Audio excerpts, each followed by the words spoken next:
ওকে, so ফেসবুকে আসলে problem করতেছে কোনো একটা কারণে গ্রুপে। ফেসবুকে ক্লাসটা, হ্যাঁ এখন হয়েছে, এখন চালু হয়েছে। হ্যাঁ, ওয়ালাইকুম আসসালাম। এখন ফেসবুকে ক্লাসটা চালু হয়েছে, আমি একটু চেক করে দেখি যে সব ঠিকঠাক মতো আছে কিনা। ঠিক আছে, এখন চালু হয়েছে। একটু তোমরা আমাকে, হ্যাঁ ওকে ওকে ওকে, হ্যাঁ ক্লাস সব ঠিক আছে। হ্যাঁ, কোয়েশ্চন থাকলে অবশ্যই করিও, কোয়েশ্চন করো, সমস্যা নেই তো। ওয়ালাইকুম আসসালাম। তো আজকের লেকচারে আমরা যেটা করব, আমরা হচ্ছে তোমার ফার্স্ট আগে শুষ্ক কোষটা পড়বো, এরপর আমরা নানুসের সমীকরণটা প্রমাণ করব। আর নানুসের সমীকরণ প্রমাণ করার পরে নানুর সমীকরণ থেকে যে ম্যাথগুলো আছে, যে সূত্রগুলো আছে, সেগুলো আমি তোমাকে দেখাই দিব। ঠিক আছে? তাহলে আমি আশা করতেছি তোমরা আগের লেকচার সবাই দেখে আসছো, আগের লেকচার পর্যন্ত। তাহলে এটা হচ্ছে আমাদের লেকচার নাম্বার 10। আমাদের টোটাল 12টা লেকচার লাগবে। 12 লেকচারের মধ্যে আমাদের পুরো শর্ট সিলেবাস সব শেষ হয়ে যাবে। ঠিক আছে? আচ্ছা, তাহলে চলো নেক্সটে চলে যাই আমরা, আসো। তো প্রথমে আমরা যেটা বলবো তার নাম হচ্ছে শুষ্ক কোষ। আচ্ছা, শুষ্ক কোষের সাথে আগের কোষগুলোর পার্থক্যটা কোথায়? আগের কোষে তোমার কিন্তু তড়িৎ বিশ্লেষ্য হিসেবে তরল তড়িৎ বিশ্লেষ্য ইউজ করা হইতো। আর শুষ্ক কোষ নাম শুনে তুমি বুঝতেছো শুষ্ক, তার মানে এখানে তরল তড়িৎ বিশ্লেষের পরিবর্তে কি ইউজ করা হবে? পেস্ট ইউজ করা হবে। তাহলে যদি কি করা হয় বলো তো এখানে, যে আমাদের তরল তড়িৎ বিশ্লেষের পরিবর্তে, তরল তড়িৎ বিশ্লেষের পরিবর্তে যদি তড়িৎ বিশ্লেষ্য বা ইলেকট্রোলাইট হিসেবে পেস্টকে নেওয়া হয়, তাহলে সেই ধরনের কোষকে আমরা কি বলে থাকি? শুষ্ক কোষ বলে থাকি। আর শুষ্ক কোষের ইএমএফটা কত হবে সেটা একটু মনে রাখতে হবে, সেটা হয়ে থাকে 1.5 ভোল্ট হয়ে থাকে। তাহলে শুষ্ক কোষের ইএমএফটা কত হয়? 1.5 ভোল্ট হয়। কেমন? আমরা চলো প্রথমে একটা কাজ করি, আমরা আগে শুষ্ক কোষের লাইনগুলো তো পড়বই, শুষ্ক কোষের গঠনটা দেখে ফেলি, বিক্রিয়া দেখে ফেলি, পরের লাইনগুলো আমি তোমাকে এখানে পড়াই দিচ্ছি। তো শুষ্ক কোষের গঠনটা এডমিশনে নর্মালি আঁকতে বলে। আচ্ছা, শুষ্ক কোষের অ্যাকচুয়াল প্রয়োগটা কোথায়? তোমরা যে পেন্সিল ব্যাটারিগুলো ইউজ করো না, সেই পেন্সিল ব্যাটারিগুলো আসলে ড্রাই সেল। আমরা যে পেন্সিল ব্যাটারিগুলো ইউজ করি সেগুলো কি বলতো? Dry sell. তো পেন্সিল ব্যাটারির মধ্যে তুমি দেখবা এখানে একটা দণ্ড থাকে, তাই না? এখানে একটি কী থাকবে? দণ্ড থাকবে। আচ্ছা, আর আমি কি করতেছি দেখো, আমি তোমাকে বুঝাই বলি। একটা ব্যাটারি নিই, তাহলে আমাদের বুঝাইতে একটু সুবিধা হবে। তাহলে তোমাকে আমি একটু করে বুঝাই, দাঁড়াও। একটা চলো ব্যাটারি নিই। ওকে, ধরো আমার এই যে এখানে একটা ব্যাটারি আছে, এই দেখো ছোটো একটা ব্যাটারি, তাহলে এটা হচ্ছে আমার ড্রাই সেল। তা আমি কী করছি, এই ড্রাই সেলের যে উপরে যে একটা আবরণ আছে না, যেটা আসলে একটু অ্যাকচুয়ালি জিঙ্কের আবরণ বা জিঙ্কের কোটা, এটাকে কেটে ফেলছি। এটাকে কেটে আমি কী করলাম, এটাকে ওপেন করে দিলাম, মানে এরকম ব্যাপারটা হচ্ছে এরকম। এটাকে আমি এখানে সামান্য করে ছুরি দিয়ে কেটে এই পাশটাকে এদিকে খুলে দিছি, এই পাশটাকে এদিকে খুলে দিছি। তাহলে তখন স্ট্রাকচারটা কীরকম দাঁড়াবে? তখন স্ট্রাকচার দাঁড়াবে তোমার কাছে তখন এরকম, দেখো। তখন স্ট্রাকচার দাঁড়াবে এখানে, এখানে এরকম এরকম একটা স্ট্রাকচার দাঁড়াবে। ঠিক আছে? এখানে এরকম একটা স্ট্রাকচার দাঁড়াবে। ওকে, তখন এখানে তোমার এইরকম একটা স্ট্রাকচার দাঁড়াবে এখানে। হ্যাঁ, ওকে। আর এরপরে আমরা এখানে দুইটা আরও স্পেশাল অংশকে দেখাই দিব। এখানে এখানে একটা দেখাই দিলাম এবং এখানে একটা দেখাই দিলাম। প্রত্যেকের নামকরণ আমি করতেছি আস্তে আস্তে, বাট আগে এটার স্ট্রাকচারটা কীরকম হবে সেটা তোমাকে দেখানোর চেষ্টা করতেছি। ওকে, তো একটা যদি শুষ্ক কোষ পরীক্ষা আমাকে আঁকতে বলে, শুষ্ক কোষের মোটামুটি স্ট্রাকচারটা হচ্ছে এরকম। এই লাল জিনিসটা কি? এই লাল জিনিসটা হচ্ছে ব্যাটারির যে মূল কার্বন দণ্ড আছে সেটা। আর এটা এটা এই পাশের অংশটা কি? আসলে এই যে আমি ব্যাটারির উপরের পাত্রটাকে কাটার পরে এটাকে আমি এই পাশে নিয়ে গেছি, তো এটা প্লেন আকারে দেখাচ্ছি। আর এই এই পাশ যেটা আছে সেটাকে কাটার ফলে এটাকে আমি এই পাশে নিয়ে আসছি। দেখো তো এটা স্ট্রাকচারটা, চিত্রটা তোমরা সবাই বুঝতে পারতেছো কিনা? ব্যাটারির চিত্রটা কি সবাই বুঝে গেছে? কেমনে এরকম একটা ফ্ল্যাট চিত্র আমরা পাইছি? কোষের কার্যকরী বিভব বলতে কি বোঝায়? কোষের কার্যকরী বিভব বলতে বোঝায় তার মানে আসলে ইএমএফটা কত আছে আর কি, কেমন এটা বোঝানো হয়। এবং ইএমএফ দ্বারা তুমি অ্যাকচুয়ালি তুমি যদি বিভব জানো, তোমরা কিন্তু সবাই জানো যে ভি ইকুয়াল টু কি হয়ে থাকে? W divided by Q. তাহলে সে কী পরিমাণ কাজ করতে পারবে সেটাও তুমি কিন্তু বের করে ফেলতে পারবা অ্যাকচুয়ালি, যদি তুমি ইএমএফটা জানো। ইএমএফ মানে তো ভোল্টেজ। ওকে, তাহলে এবার দেখো, এইবার এখানে কি থাকবে, এগুলো নামকরণগুলো করার চেষ্টা করে দেখি, আসো। এখানে যেটা হবে, আমার এখানে একটা টুপির মতো অংশ থাকে ব্যাটারির উপরে, যেটাকে আমরা পজিটিভ প্রান্ত বলতেছি। আর নিচে একটা কি থাকে? এখানে আরেকটা টুপির মতো অংশ থাকে, যেটাকে আমরা, এটা আসলে টুপির মতন, এটা অনেকটা ফ্ল্যাট থাকে আসলে, অনেকটা এখানে ফ্ল্যাট থাকে, এটাকে আমরা নেগেটিভ অংশ বলতেছি। ঠিক আছে? আর এটা যেটা আছে, এটা কি? এটা হচ্ছে আমাদের কার্বন দণ্ড। এটা হচ্ছে আমাদের কাছে কার্বন দণ্ড। আর বেসিক্যালি এখানে পেস্ট হিসেবে কি থাকে বলতো? তড়িৎ বিশ্লেষ্য থাকে। এই জায়গাতে পেস্ট হিসেবে কি থাকবে? তড়িৎ বিশ্লেষ্য থাকবে। এখানে পেস্ট হিসেবে কি থাকবে? তড়িৎ বিশ্লেষ্য থাকবে। এটা হচ্ছে তড়িৎ বিশ্লেষ্য। ঠিক আছে? আচ্ছা, ওকে, সব বুঝতে পারলাম আমরা। ওকে, এবার এটা যেটা আছে না, এটা অ্যাকচুয়ালি অ্যানোড প্রান্ত, এবং এই অ্যানোড প্রান্তটা নর্মালি জিঙ্কের তৈরি হয়ে থাকে। এই অ্যানোড প্রান্তটা কার তৈরি হয়ে থাকে? জিঙ্কের তৈরি হয়ে থাকে। আচ্ছা, আর এই যে পুরা এটা কিন্তু আমার পুরা ব্যাটারি কোটা, এটা কোটা বলতে কি বোঝাচ্ছে, ব্যাটারিটাকে যেটা মানে আবরণ করে রাখছিল। এবং এই গাড়োটা কাঠ দ্বারা তৈরি, এটা হচ্ছে জিঙ্ক দ্বারা তৈরি। তাহলে আমি বলতে পারি এটা হচ্ছে কি বলতো, দস্তা বা জিঙ্ক, দস্তা বা জিঙ্কের কৌটা বা আবরণ, তুমি যাই বলো না কেন, ঠিক আছে। আচ্ছা, এখন তোমার মনে প্রশ্ন আসতে পারে যে ভাই এখানে তড়িৎ বিশ্লেষক হিসেবে কোন কোন মানে পেস্ট হিসেবে কার কার মিশ্রণ ব্যবহার করা হয়ে থাকে। এখানে পেস্ট হিসেবে কার কার মিশ্রণ ব্যবহার করা হয়ে থাকে, এখানে ব্যবহার করা হয়ে থাকে কার্বন, ম্যাঙ্গানিজ ডাইঅক্সাইড, তারপরে তোমার হচ্ছে NH4Cl, NH4Cl, এরপর হয়ে থাকে জিঙ্ক ক্লোরাইডের মিশ্রণ বা পেস্ট ইউজ করা হয়, জিঙ্ক ক্লোরাইডের ইউজ করা হয় মিশ্রণ বা পেস্ট যেটা আছে সেটাকে ইউজ করা হয়ে থাকে। তাহলে এইখানে কি ইউজ করা হবে বলো তো, কার্বন, ম্যাঙ্গানিজ ডাইঅক্সাইড, এমন NH4Cl আর জিঙ্ক ক্লোরাইডের মিশ্রণ বা পেস্ট ইউজ করা হয়ে থাকবে। তো এখানের মধ্যে সবচেয়ে ইম্পর্টেন্ট কম্পোনেন্ট কোনটা জানো? সবচেয়ে ইম্পর্টেন্ট কম্পোনেন্ট হচ্ছে NH4Cl। এখানে যে 4টা কম্পোনেন্ট দেখতেছো সবগুলোর মধ্যে সবচেয়ে ইম্পর্টেন্ট কম্পোনেন্ট কোনটা?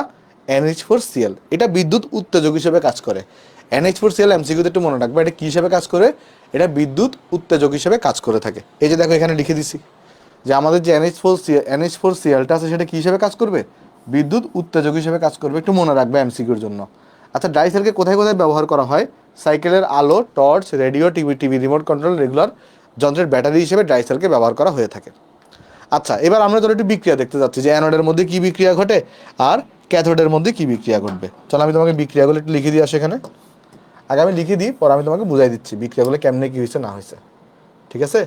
আগে চলো আমরা দেখবো অ্যানোডের মধ্যে কী বিক্রিয়া ঘটবে। অ্যানোড তোমরা নিশ্চয়ই সবাই জানো, অ্যানোডের মধ্যে হচ্ছে জারণ বিক্রিয়া ঘটবে। তো এখানে অ্যানোড হিসেবে কাজ করতেছে কি? জিঙ্ক। তাহলে সেই জিঙ্ক সলিডটা 2টা ইলেকট্রনকে ত্যাগ করবে, ত্যাগ করার পরে সেখানে জিঙ্ক 2+ অ্যাকুয়াস জেনারেট করবে। এই বিক্রিয়াটা কোথায় করতেছে? অ্যানোডে করতেছে। আচ্ছা, আর আমি বলছিলাম এখানে সবচেয়ে ইম্পর্টেন্ট কম্পোনেন্ট কোনটা? NH4Cl। তাহলে ক্যাথোডের মধ্যে কী বিক্রিয়া ঘটবে চলো দেখানোর চেষ্টা করি, আসো। ক্যাথোডের মধ্যে কী বিক্রিয়া ঘটবে তাহলে চলো আমরা দেখবো এখন। এই যে আমাদের ক্যাথোড আছে, ক্যাথোডের মধ্যে কী বিক্রিয়া ঘটবে? এই যে NH4Cl এর মধ্যে NH4+ আয়ন আছে, তো আমার তো 2টা ইলেকট্রন গ্রহণ করতে হবে, তাই 2টা NH4+ লাগবে। তাই কি লাগবে? 2টা NH4+ লাগবে। তারা কি করবে? 2টা ইলেকট্রনকে গ্রহণ করবে, কারণ অ্যানোডে 2টা ইলেকট্রন ছাড়ছে।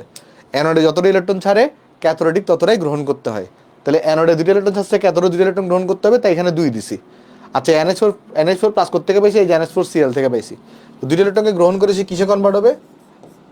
এই NH3 গ্যাসে কনভার্ট হবে, 2NH3 গ্যাস, আর হচ্ছে এখানে হাইড্রোজেন H2 গ্যাস প্রডিউস হবে। তাহলে এই বিক্রিয়াটা কোথায় ঘটবে বলো তো? ক্যাথোডের মধ্যে ঘটবে। তাহলে এই বিক্রিয়াটা কোথায় ঘটছে? ক্যাথোডের মধ্যে ঘটছে। এখন তুমি যদি কোষ বিক্রিয়া লিখতে চাও, কোষ বিক্রিয়া মানে কি? ওই যে অ্যানোডের বিক্রিয়া প্লাস ক্যাথোডের বিক্রিয়া, তাহলে সেটা তুমি ইজিলি লিখে ফেলতে পারবা। তাহলে যদি আমরা কি লিখতে চাই এখানে বলো তো, এখন কোষ বিক্রিয়া জাস্ট ইলেকট্রন বাদে লিখবো। কোষ বিক্রিয়া মানে হচ্ছে অ্যানোডের বিক্রিয়া প্লাস হচ্ছে তোমার ক্যাথোডের বিক্রিয়া। তাহলে লিখে ফেলো, দেখো অ্যানোডের বিক্রিয়াতে এখানে কিসে? অ্যাট ফার্স্ট এখানে আমাদের কাছে আসছে জিঙ্ক সলিড, এই যে ইলেকট্রন ইলেকট্রন চলে গেছে, তারপর আসবে 2 NH4+ অ্যাকুয়াস। তাহলে এখান থেকে কি তৈরি হয়েছে বলো তো? এখান থেকে তৈরি হয়েছে জিঙ্ক 2+ অ্যাকুয়াস, জিঙ্ক 2+ অ্যাকুয়াস তৈরি হয়েছে, আর প্লাস 2 অ্যামোনিয়া গ্যাস তৈরি হয়েছে, আর প্লাস হাইড্রোজেন গ্যাস প্রডিউস হয়েছে। সিম্পলি কি করছি বলতো? এই দুটো বিক্রিয়াকে যোগ করে দিয়েছি, ইলেকট্রনগুলো চলে গেছে, তাহলে সেটাকে আমরা কি বলতে পারি বলতো? কোষ বিক্রিয়া বলতে পারি। এটাই হচ্ছে আমার এখানে মূল কথা, কোষ বিক্রিয়া আমরা এটাকে বলতে পারি, ঠিক আছে। হ্যাঁ স্যার, এই ব্যাটারি চার্জ দেওয়া যায় না কেন? ব্যাপারটা যেটা হয়, তোমার রিচার্জেবল ব্যাটারি যেগুলো আছে সেগুলার ক্ষেত্রে 2 ধরনের ঘটনা হয়। রিচার্জেবল যে ব্যাটারিটা আছে সেক্ষেত্রে আসলে 2 ধরনের ঘটনা হয়। এগুলো তোমরা শর্ট সিলেবাসে বাইরের পড়া যদিও, তারপর আমি তোমাকে একটু করে বলি। রিচার্জেবল ব্যাটারিকে তোমার 2 ওয়েতে ইউজ করতে হয়। এটা হচ্ছে একটু ডিটেলসে চলে যাবে পড়াগুলো, একটু বাইরের পড়া, বাট শর্ট সিলেবাসে বাইরের পড়াটা যখন তুমি পড়বা, রিচার্জেবল ব্যাটারি যদি তোমাদেরকে আমাদের পড়ানোর সুযোগ হয়, যদিও শর্ট সিলেবাসের বাইরের টপিকটা, তারপরে তোমরা যদি চাও তাহলে আমি রিচার্জেবল ব্যাটারিও পড়াই দিব, তখন আমি ব্যাখ্যা করতে পারবো যে কেন এটাকে রিচার্জ করা যায় না। বাট এখন তুমি বললে বুঝবা না আসলে যে কেন এটাকে পুনরায় রিচার্জ করা যায় না। কেমন? রিচার্জেবল ব্যাটারির কনসেপ্টটাই আলাদা। রিচার্জেবল ব্যাটারি তোমাদের শর্ট সিলেবাসে নাই, বাট তোমরা গ্রুপে পোল দিব বা গ্রুপে আমরা বলবো, যদি তোমরা রাজি থাকো তখন আমরা তোমাকে রিচার্জেবল ব্যাটারিটা পড়াই দিব, বাট এটা শর্ট সিলেবাসের বাইরের পড়া, কেমন? তো এই জন্য আমরা আগে শর্ট সিলেবাস কভার করে দিই। এই জন্য তোমাকে আমি এখন ব্যাখ্যা করতে পারতেছি না যে কেন এটাকে রিচার্জ করা যাচ্ছে না, কারণ রিচার্জেবল ব্যাটারির কনসেপ্টে আলাদা। ঠিক আছে, তখন আমরা যদি তোমরা রাজি থাকলে তাহলে পড়াবো, এখন না, আগে শর্ট সিলেবাস শেষ করে ফেলি 12 লেকচারের মাধ্যমে। ঠিক আছে, ওকে। যাই হোক, দেখো তাহলে কোষ বিক্রিয়া আমরা পড়ে ফেলছি না, এখন আমরা তাহলে কোষ সংকেত ডেরিভেটিভ লিখতে পারবো। কোষ বিক্রিয়া যদি পড়ে ফেলো তাহলে এখন আরেকটা কি লিখতে পারবো, এইটার কোষ সংকেত আমরা লিখতে পারবো। কোষ সংকেত কেমনে লিখে জানি, ওই যে তোমরা তো সবাই জানো, এখানের মধ্যে অ্যাট ফার্স্টটাকে অ্যানোডে কী ঘটে সেটা লিখবা। আচ্ছা বলো তো অ্যানোডে কী ঘটতেছে ভাই? অ্যানোডে জিঙ্ক সলিড থেকে জিঙ্ক 2+ অ্যাকুয়াসে কনভার্ট হচ্ছে। তাহলে এখানে অ্যাট ফার্স্ট কি লিখবো আমরা? এখানে অ্যাট ফার্স্ট আমরা এখানে লিখবো জিঙ্ক সলিড থেকে জিঙ্ক 2+ অ্যাকুয়াসে কনভার্ট হয়েছে।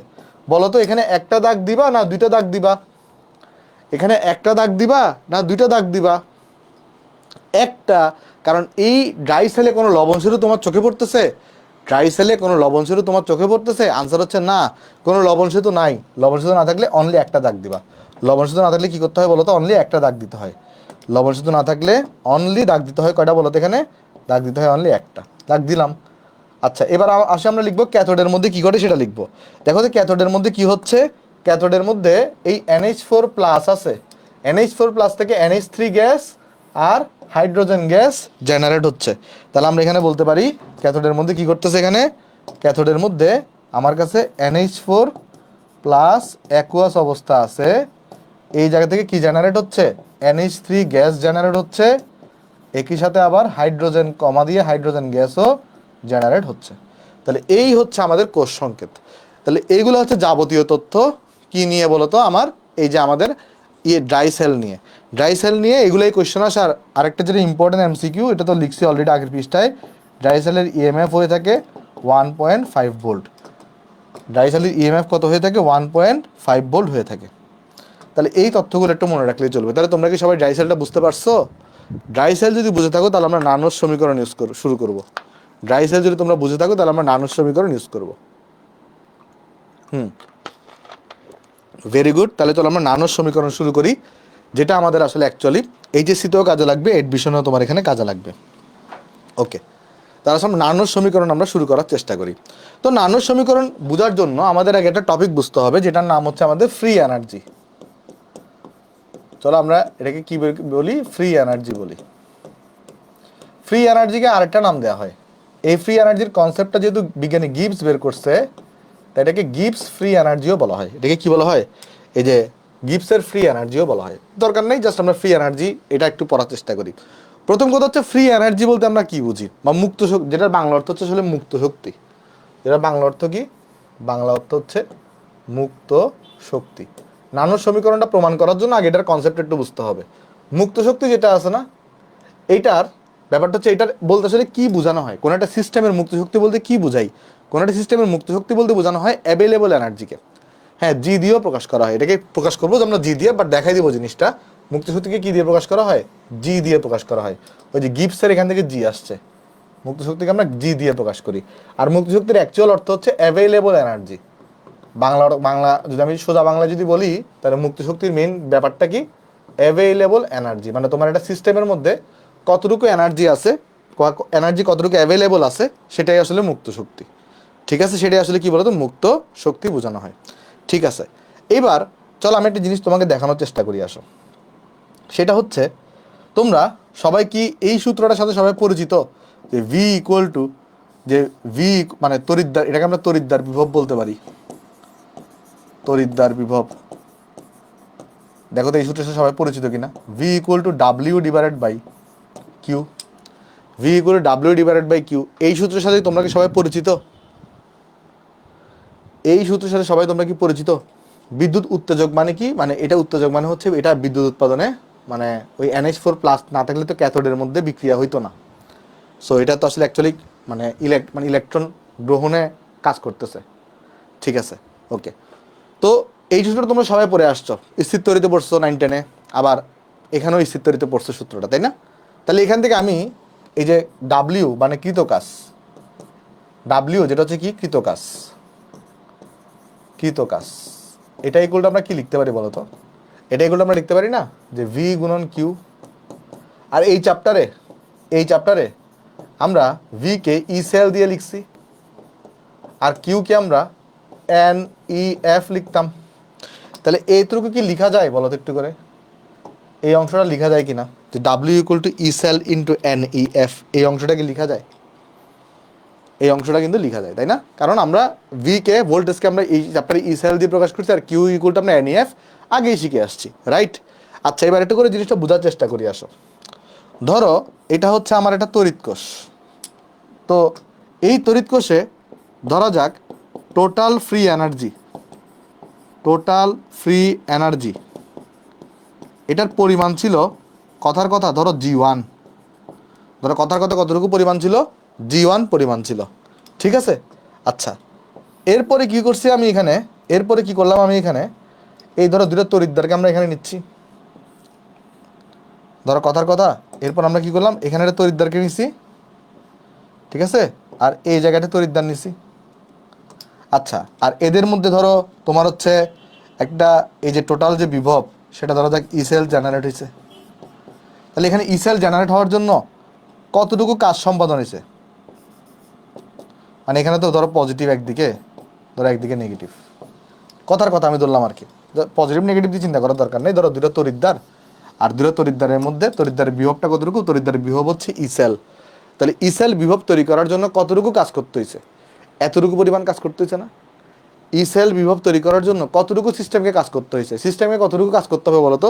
সিস্টেমকে কাজ করতে হবে ই সেল গুণন এন ই এফ পরিমাণ। তাহলে তোমরা আমাকে একটু করে আগে বলো যে তোমার এই সিস্টেমটার মধ্যে আগে টোটাল ফ্রি এনার্জি বা টোটাল অ্যাভেলেবল এনার্জি ছিল কতটুকু? জি1 পরিমাণের। আর এই দুটো তড়িৎদ্বারের মধ্যে ই সেল পরিমাণ বিভব পার্থক্য তৈরি করার জন্য তোমার সিস্টেম কতটুকু কাজ করছে? E cell into N E F. এটা কোত্থেকে পাইছো? এটা এখান থেকে পাইছো। এতটুকু সিস্টেম কাজ করে ফেলছে। তাহলে দেখি তোমরা আমাকে একটু করে বলো তো, এখন তাহলে কতটুকু এনার্জি বাকি থাকবে সিস্টেমের মধ্যে? এখন তাহলে টোটাল ফ্রি এনার্জি কত এই মুহূর্তে, মানে এখানে যাওয়ার পরে এখন টোটাল ফ্রি এনার্জি কত থাকবে? এখন টোটাল ফ্রি এনার্জি কত থাকবে? মানে এখান থেকে আমি এখানে গেছি, এই জায়গা থেকে আমি এই জায়গায় গেছি, তাহলে আমার আগে ফ্রি এনার্জি ছিল কতটুকু? জি1 পরিমাণের। বাট আমি তো ডাব্লিউ পরিমাণ জিনিস খরচ কাজ করে ফেলছি। আগে অ্যাভেলেবল এনার্জি ছিল জি1 পরিমাণের, বাট আমি ডাব্লিউ পরিমাণ খরচ করে ফেলছি, ডাব্লিউ পরিমাণ আমি কাজ করে ফেলছি। তাহলে আর কতটুকু অ্যাভেলেবল আছে? এই যে জি1 থেকে অ্যাভেলেবল থেকে যা কাজ করছি তা যদি বাদ দিই, বাকি এনার্জিটা অ্যাভেলেবল থাকবে না? অর্থাৎ অ্যাভেলেবল থাকবে কতটুকু? জি1 মাইনাস ডাব্লিউ পরিমাণ এনার্জি, জি1 মাইনাস ডাব্লিউ। আচ্ছা, এতটুকু বুঝতে পারছো কিনা আমাকে একটু জানাও তো কমেন্টের মধ্যে। তোমরা এতটুকু বুঝতে পারছো কিনা? আগে ফ্রি এনার্জি ছিল, ভেরি গুড ভেরি গুড, সবাই বুঝতে পারছো, ভেরি গুড। হ্যাঁ, তাহলে আগে ছিল জি1, ডাব্লিউ পরিমাণ কাজ হয়েছে, এখন এনার্জি আছে কতটুকু বলো তো? G one minus W. এবার আমি যদি তোমাকে জিজ্ঞেস করি যে তুমি তাহলে একটা জিনিস বলো যে মুক্ত শক্তির পরিবর্তন কত হয়েছে? আমি যদি তোমাকে জিজ্ঞেস করি যে মুক্ত শক্তির পরিবর্তন, মুক্ত শক্তির পরিবর্তন যেটাকে আসলে আমরা ডেল্টা জি দিয়ে প্রকাশ করি। আচ্ছা ভাই, যে কোনো পরিবর্তনকে তুমি ফাইনাল থেকে ইনিশিয়ালটা বাদ দাও না?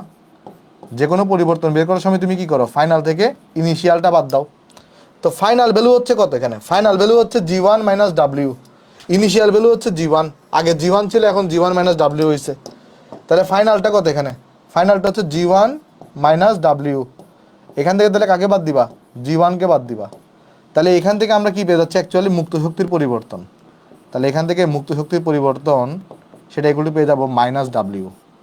আর মাইনাস ডাব্লিউ মানে minus E cell into N E F. প্রমাণ তোমার না শিখলেও চলবে, বাট আমি তোমাকে একটু করে জাস্ট প্রমাণটা দেখাই দিচ্ছি এখানে। প্রমাণ তোমার না শিখলেও চলবে। দেখো তো মুক্ত শক্তির পরিবর্তন এটা তোমরা সবাই বুঝতে পারছো কিনা? মুক্ত শক্তির পরিবর্তন এই সূত্রটা তোমরা সবাই বুঝতে পারছো কিনা, যে minus E cell into N E F. এই সূত্রটা কি সবার ক্লিয়ার? মুক্ত শক্তির পরিবর্তন এটা কি সবার ক্লিয়ার? দেখো তো আমাকে একটু জানাও তো। হ্যাঁ, ভেরি গুড। তাহলে এবার আমি যেন নেক্সটে যাই, আসি নেক্সট পৃষ্ঠা লিখি। তাহলে নেক্সট পৃষ্ঠা আমি বলতে পারি যে কোনো অবস্থায়, তাহলে একটা সূত্র আমরা এখানে পেয়ে গেলাম যে কোনো অবস্থায়, তাহলে যে কোনো অবস্থায় মুক্ত শক্তির পরিবর্তন, মুক্ত শক্তির পরিবর্তন এটা আসলে এটাকে আমরা ডেল্টা জি দিয়ে লিখতেছি। আর delta G equal to minus E cell into N E F. এটা হচ্ছে মুক্ত শক্তির পরিবর্তন, ঠিক আছে? আচ্ছা, আর যদি আমি প্রমাণ অবস্থায় বের করতে চাই, দেখি আমাকে বলো তো প্রমাণ অবস্থা বলতে তোমরা কি বুঝো? এই যে ইলেকট্রোকেমিস্ট্রিতে প্রমাণ অবস্থা বলতে কি বোঝানো হয়? প্রমাণ অবস্থা বলতে বোঝানো হয় 25°C তাপমাত্রা আর 1 মোলার ঘনমাত্রা যদি থাকে, তাহলে প্রমাণ অবস্থায় মুক্ত শক্তির পরিবর্তনটা কত হবে? মুক্ত শক্তির পরিবর্তন সেক্ষেত্রে আমরা কিন্তু ডেল্টা জি নট দিয়ে প্রকাশ করবো এটাকে, আর এটা ইকুয়াল হবে তখন সেই ক্ষেত্রে জাস্ট পরিবর্তন আসবে ই সেল নটে, আর ইন্টু এখানে কত হয়ে যাবে? এনইএফ হয়ে যাবে। দেখো এই জিনিসটা এখানে বোঝা গেছে কিনা? তাইলে এই দুইটা হচ্ছে আমার জন্য একটা গুরুত্বপূর্ণ সূত্র, যেটা আমাদের ম্যাথ করার সময় কাজে লাগবে। একটা হচ্ছে মুক্ত শক্তির পরিবর্তন, আর একটা হচ্ছে কি বলতো এখানে প্রমাণ অবস্থায় মুক্ত শক্তির পরিবর্তন। একটা যে কোনো অবস্থায় মুক্ত শক্তির পরিবর্তন, আর এটা হচ্ছে প্রমাণ অবস্থায় মুক্ত শক্তির পরিবর্তন। এইবার আসো, একটা গিবসের সূত্র আছে ভাই, এই সূত্রটা কোত্থেকে আসছে সেটা আমরা মানে সেটা প্রমাণ দরকার নাই, বাট গিবসের একটা সূত্র আছে। সেই সূত্রটা হচ্ছে এরকম যে যে কোনো অবস্থায় মুক্ত শক্তির পরিবর্তন ইকুয়াল টু প্রমাণ অবস্থায় মুক্ত শক্তির পরিবর্তন plus NRT into ln of Q. আচ্ছা, আমি একটু করে বলি, এই গিবসের একটা সূত্র আছে, বাট এই সূত্রের প্রমাণ এই চ্যাপ্টারে নাই। জাস্ট জেনে রাখো, যে কোনো অবস্থায় মুক্ত শক্তির পরিবর্তন ইকুয়াল টু কি হবে? প্রমাণ অবস্থায় মুক্ত শক্তির পরিবর্তন plus NRT into ln Q. যেখানে কিউ বলতে আমরা কি বুঝি? কিউ বলতে আমরা বুঝি বিক্রিয়া অনুপাত। দেখি বিক্রিয়া অনুপাত এই টার্মটা কারা কারা শুনছো? বিক্রিয়া অনুপাত এই টার্মটা কারা কারা শুনছো? তোমরা তো আমার থেকে রাসায়নিক পরিবর্তন পড়ছিলা, তাই না? রাসায়নিক পরিবর্তন এটা ছিল না যে বিক্রিয়া অনুপাত, ওই যে ক্যাপি গ্যাসের এখানে ছিল, তাই না? কিউসি কিউপি হইতো, মনে আছে কিনা দেখো। মানে ক্যাসি ক্যাপি যেগুলো ছিল ওগুলো আমরা বলতাম যে মোলার সাম্য ধ্রুবক, আর যে কোনো অবস্থায় বের করলে সেটাকে আমরা কিউ দিয়ে প্রকাশ করতাম, যেটা হয়তো কি বলতো বিক্রিয়া অনুপাত।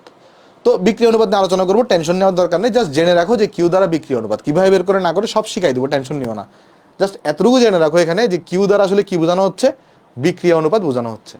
এইবার যদি আমি এখানের মধ্যে ডাটাগুলো ইনপুট করি, তাহলে ডেল্টা জি ইকুয়াল টু পাবো minus E cell into N E F. আগে সূত্রটা প্রমাণ করে ফেলি, পরে আমি তোমাকে দেখাই দিব যে কোথায় কোথায় কি বসাবা না বসাবা, পান্তাবাদ বানাই দেবো, টেনশন নিও না। Delta G not equal to কি লিখতে পারি? E cell not into N E F আর প্লাস এনআরটি, আর এখানে থাকতেছে লন অফ কিউ থাকতেছে। আচ্ছা ভাই, এই বোথ সাইড থেকে এই এন, দেখো বোথ সাইড থেকে এই এন, এখানেও এন আছে এখানেও এন আছে, এটা কাটাকাটি করতে পারি না? অবভিয়াসলি কাটাকাটি করতে পারি। আর আমি যদি সবাইকে যদি মাইনাস ইএফ দিয়ে ভাগ করে দিই, তাহলে কি পাচ্ছি? সবাইকে যদি মাইনাস ইএফ দিয়ে ভাগ করে দিই, তাহলে এখানে পেয়ে যাচ্ছি ই সেল। এখানে মাইনাস ইএফ দিয়ে ভাগ করে দিলাম, ইএফ ইএফ আর মাইনাসটা চলে যাবে, তাহলে এখানে পেয়ে যাচ্ছি ই সেল নট। আর এখানে মাইনাস চলে আসবে একটা, যেহেতু মাইনাস ইএফ দিয়ে ভাগ করে দিছি, তাহলে এখানে কত থাকবে তখন বলো তো? এই জায়গায় থাকবে তোমার কাছে এখানে আর টি ডিভাইডেড বাই ইএফ, যেহেতু মাইনাস ইএফ দিয়ে ভাগ করে দিছি, এই জায়গায় থাকবে লন অফ কিউ। দেখি এই জিনিসটা কারা কারা বুঝতে পারো নাই সেটা আমাকে জানাও, আর কারা কারা বুঝতে পারছো সেটাও একটু জানাও। এটা এতটুকু তোমরা সবাই বুঝতে পারছো? প্রমাণটা এতটুকু কি তোমরা দেখো সবাই বুঝতে পারছো কিনা? এতটুকু সবাই দেখো বুঝতে পারছো কিনা? মাইনাস ইএফ দিয়ে জাস্ট আমি ভাগ করে দিয়েছি, এতটুকু কি বোঝা গেছে? একটু কমেন্ট আমাকে জানাও। হ্যাঁ, ভেরি গুড ভেরি গুড, এতটুকু বুঝতে পারছো।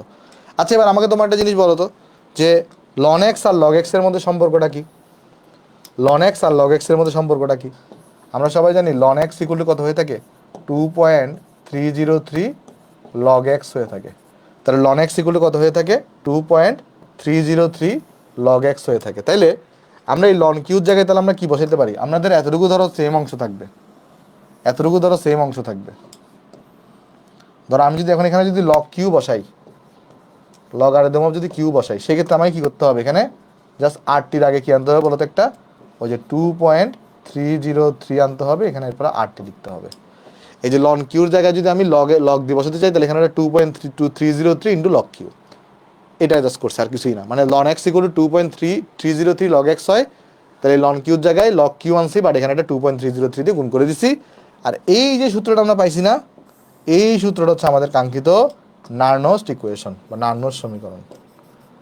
এটাই হচ্ছে আমাদের নার্নস্ট ইকুয়েশন।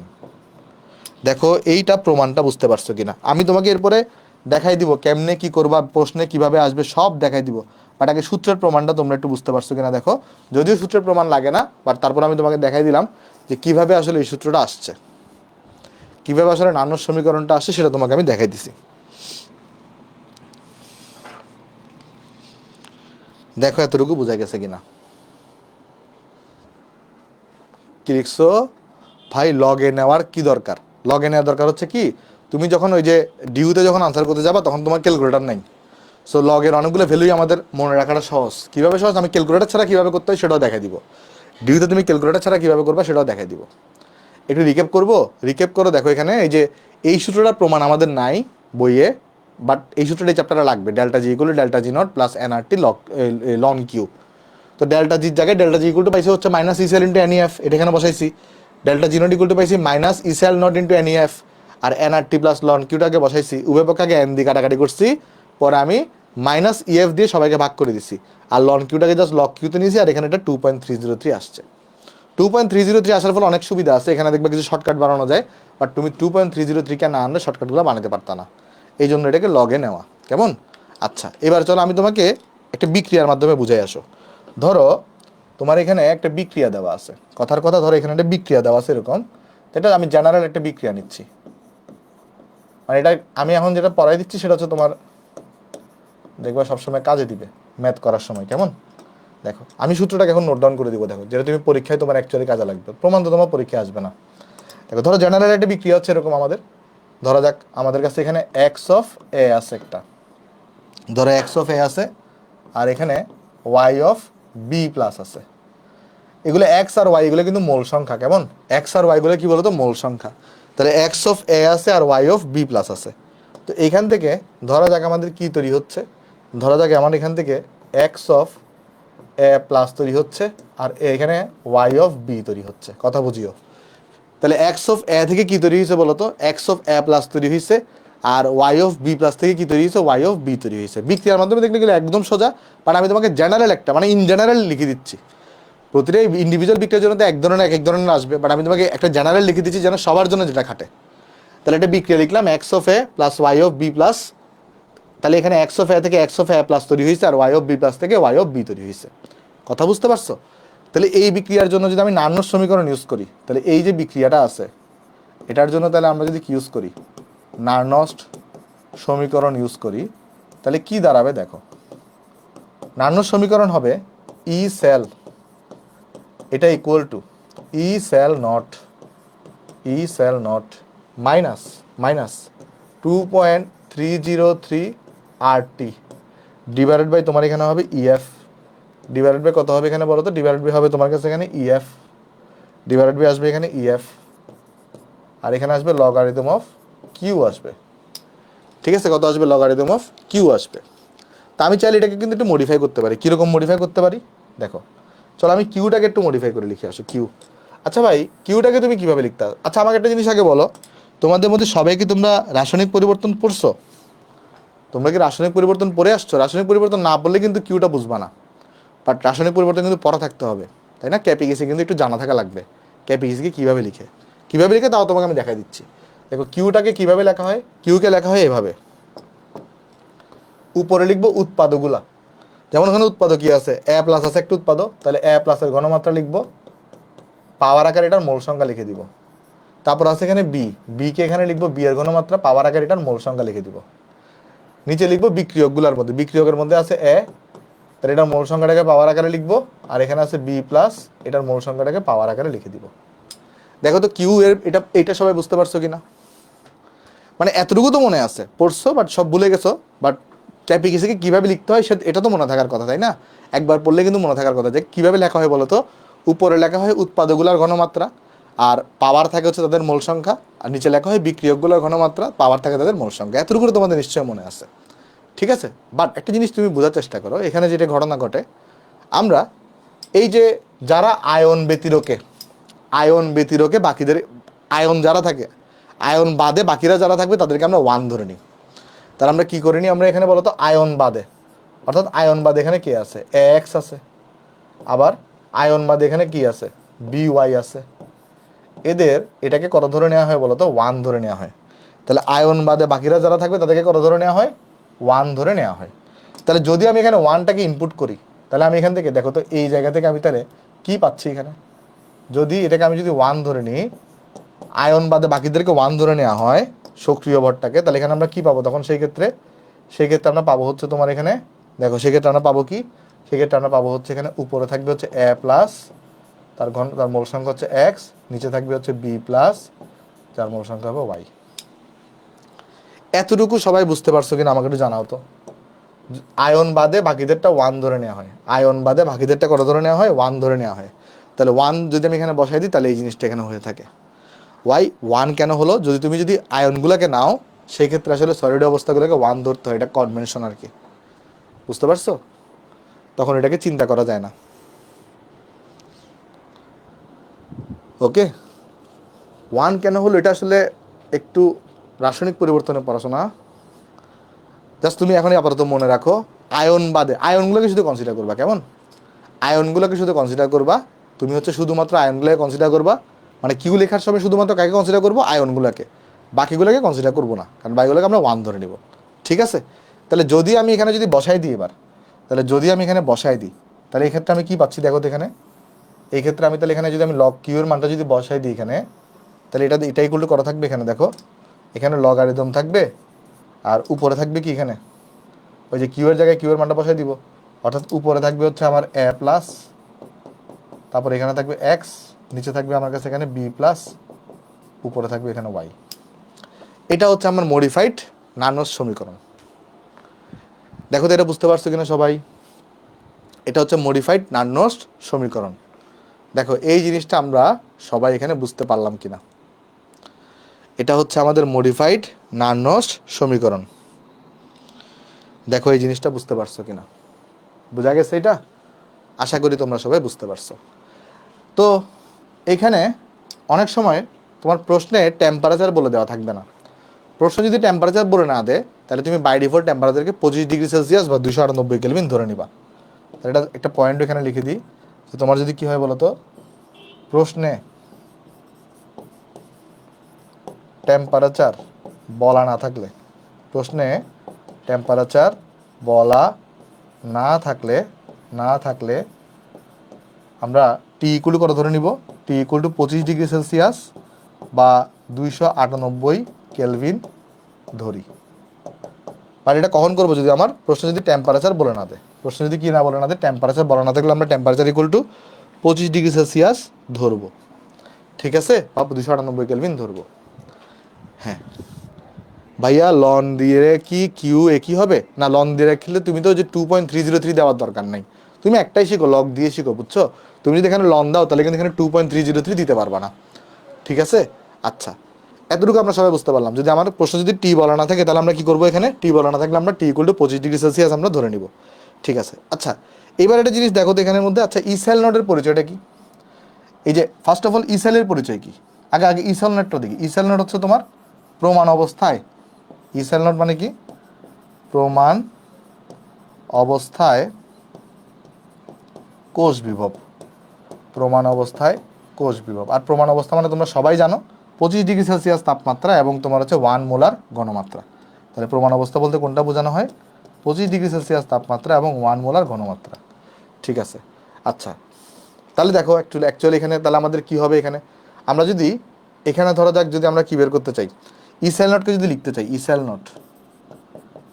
নট এটা ইকুয়াল টু কত হয়ে থাকে আমরা সবাই জানি, এই ই অফ অ্যানোডের জারণ বিভব, বা এটা প্রমাণ অবস্থায়, আর প্লাস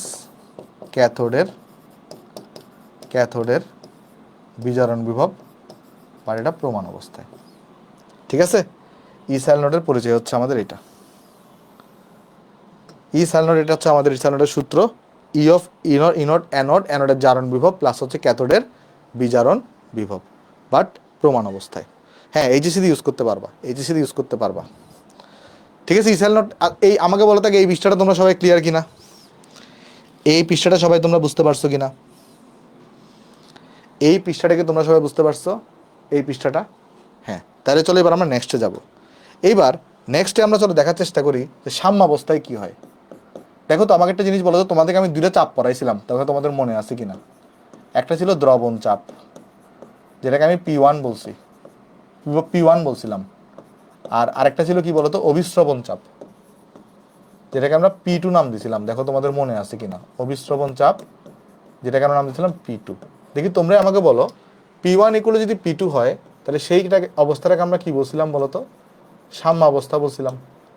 আর সাম্য অবস্থাতে ই সেল ইকুয়াল টু কত হয় দেখি বলতো, ই সেল এটা ইকুয়াল টু কত হবে? সাম্য অবস্থাতে ই সেল ইকুয়াল টু কত হবে তোমাদেরকে পড়াইছিলাম, দেখো তোমাদের মনে আছে কিনা। সাম্য অবস্থায় কোনো ধরনের আয়ন তড়িৎদ্বার থেকে দ্রবণে আসে না, আবার দ্রবণ থেকে তড়িৎদ্বারে যায় না। তাহলে ই সেলটা কত হইতো সেখানে বলো তো, ই সেল হইতো তোমার 0 ভোল্ট। তাহলে ই সেল যদি 0, আর আরেকটা জিনিস বলো, সাম্য অবস্থার ক্ষেত্রে এই যে বিক্রিয়া অনুপাতটা কার সমান হয়ে যায়? ওই যে মোলার সাম্য দ্রব্যকের সমান হয়ে যায়। সাম্য অবস্থায় দুটো জিনিস ঘটে, সাম্য অবস্থায় দুটো জিনিস ঘটে সাম্য অবস্থাতে। একটা হচ্ছে ই সেলটা 0 হয়ে যায়, আরেকটা হচ্ছে ওই যে আমাদের বিক্রিয়া অনুপাতটা কার সমান হয়ে যায় বলতো, মোলার সাম্য দ্রব্যকের সমান হয়ে যায় সাম্য অবস্থায়। তাইলে যদি আমি সবগুলোকে এখানে বসাই দিই, তাহলে আমার সূত্র কি ছিল? সূত্র ছিল E cell equal to E cell not minus 2.303 RT divided by হচ্ছে ইএফ, ডিভাইডেড বাই কত, ডিভাইডেড বাই ছিল হচ্ছে ইএফ, ডিভাইডেড বাই ইএফ, আর হচ্ছে কত ছিল, লগারিদম অফ কিউ ছিল। তাহলে আমি যদি এখানে যদি সূত্রটা এখানে যদি বসাই দিই, তাহলে এখানে আমরা কি পাবো বলতো? তাহলে ই সেল তো সাম্য অবস্থায়, আমি তাহলে এই সূত্রটা আমি অ্যাপ্লাই করতে চাচ্ছি কোথায়, সাম্য অবস্থায়। তাহলে লিখে আসো সাম্য অবস্থায় কি হবে এখানে, সাম্য অবস্থায়। সাম্য অবস্থায় গেলে কি হবে, ই সেলটা তো 0 হয়ে আসবে। তাহলে এখানে শুধুমাত্র থাকবে E cell not. E cell not হচ্ছে প্রমাণ অবস্থা, এটা একটা ফিক্সড ভ্যালু। ই সেল নটের ভ্যালুটা কিন্তু একটা ফিক্সড ভ্যালু। তারপরে এই জিনিসটা বসে যাবে, কারণ ই সেল নটটা হিসাব হবে প্রমাণ অবস্থাতে। আর এখানে জাস্ট কী হবে বলতো, এখানে তখন লগারিদম অফ কিউ এর জায়গায় জাস্ট তখন এখানে কে ইউজ হবে। তাহলে তোমার সেই ক্ষেত্রে আমরা ই সেল নটের একটা নতুন সূত্র পাচ্ছি, ই সেল নট, এটা ইকুয়াল টু হয়ে যাবে তখন সেই ক্ষেত্রে এই জিনিসটা। এটাকে তুমি জাস্ট এক পাশে নিয়ে আসো। তাহলে ই সেল নটের আমরা নতুন একটা, তো অ্যানোড আর ক্যাথোডের জারণ বিভব আর বিজারণ বিভবটার যোগফল, সেটা তো একটা সূত্র ছিলই। একই সাথে ই সেল নট ইকুয়াল টু এটার একটা সূত্র আমরা পেয়ে যাচ্ছি। তাহলে এটা কোথায় অ্যাপ্লাই হয় বলো তো, সাম্য অবস্থায় অ্যাপ্লাই হয়। তাহলে এই সূত্রটা কোথায় অ্যাপ্লাই হবে, সাম্য অবস্থাতে অ্যাপ্লাই হবে। দেখো এতটুকু বোঝা গেছে কিনা, এতটুকু তোমরা বুঝতে পারছো? দেখো এতটুকু ক্লিয়ার কিনা, আশা করি এতটুকু সবার এখানে ক্লিয়ার, মানে দেখো এতটুকু তোমরা সবাই বুঝতে পারছো কিনা, এতটুকু কি বোঝা গেছে? আচ্ছা, ভেরি গুড। আচ্ছা, এবার আমাকে তোমরা একটা জিনিস বলো তো, এখানের মধ্যে ধরো এই যে আমরা একটা বিক্রিয়া লিখতেছি, এক্স অফ এ আর ওয়াই অফ বি প্লাস, এই জায়গা থেকে কি জেনারেট হয়েছে, এক্স অফ এ প্লাস আর ওয়াই অফ বি। দেখি তোমরা আমাকে একটু করে বলো, এখানে জারণ কার হয়েছে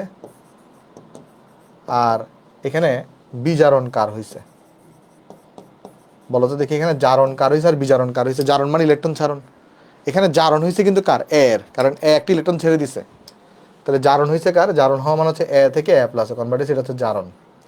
আর বিজারণ কিভাবে হয়েছে, বি এর, অর্থাৎ বি প্লাস থেকে বিতে কনভার্ট হয়েছে, এটা ঠিক আছে। আচ্ছা, একটা তোমাদেরকে এটা পড়াইছিলাম না আমি, যদি আমরা প্রমাণ হাইড্রোজেন তড়িৎদ্বার নিই, দেখো এটা মনে আছে কিনা, যদি আমি তোমাদের কিনি প্রমাণ হাইড্রোজেন তড়িৎদ্বারকে যদি আমরা নিই, সেই প্রমাণ হাইড্রোজেন তড়িৎদ্বারের দেখি একটু করে বলো তো, জারণ বিভবটা কত হয়? প্রমাণ হাইড্রোজেন তড়িৎদ্বারের জারণ বিভবটা দেখি কত হয় বলো তো দেখি। প্রমাণ হাইড্রোজেন তড়িৎদ্বার জারণ বিভব কত? জারণ বিভব ছিল 0। একইভাবে প্রমাণ হাইড্রোজেন তড়িৎদ্বারের বিজারণ বিভবটা কত হয় দেখি বলো তো। প্রমাণ হাইড্রোজেন তড়িৎদ্বারের বিজারণ বিভব কত হয়? তাও 0 ছিল, সেটাও তোমাদেরকে আমি পড়াইছি। আর প্রমাণ হাইড্রোজেন তড়িৎদ্বার, প্রমাণ এটা বলতে আমরা কি বুঝি? প্রমাণ এটা বলতে বুঝি যে এখানে এই যে আমাদের যে এইচ প্লাস আছে, তার ঘনমাত্রা কত হবে? 1 মোলার হবে।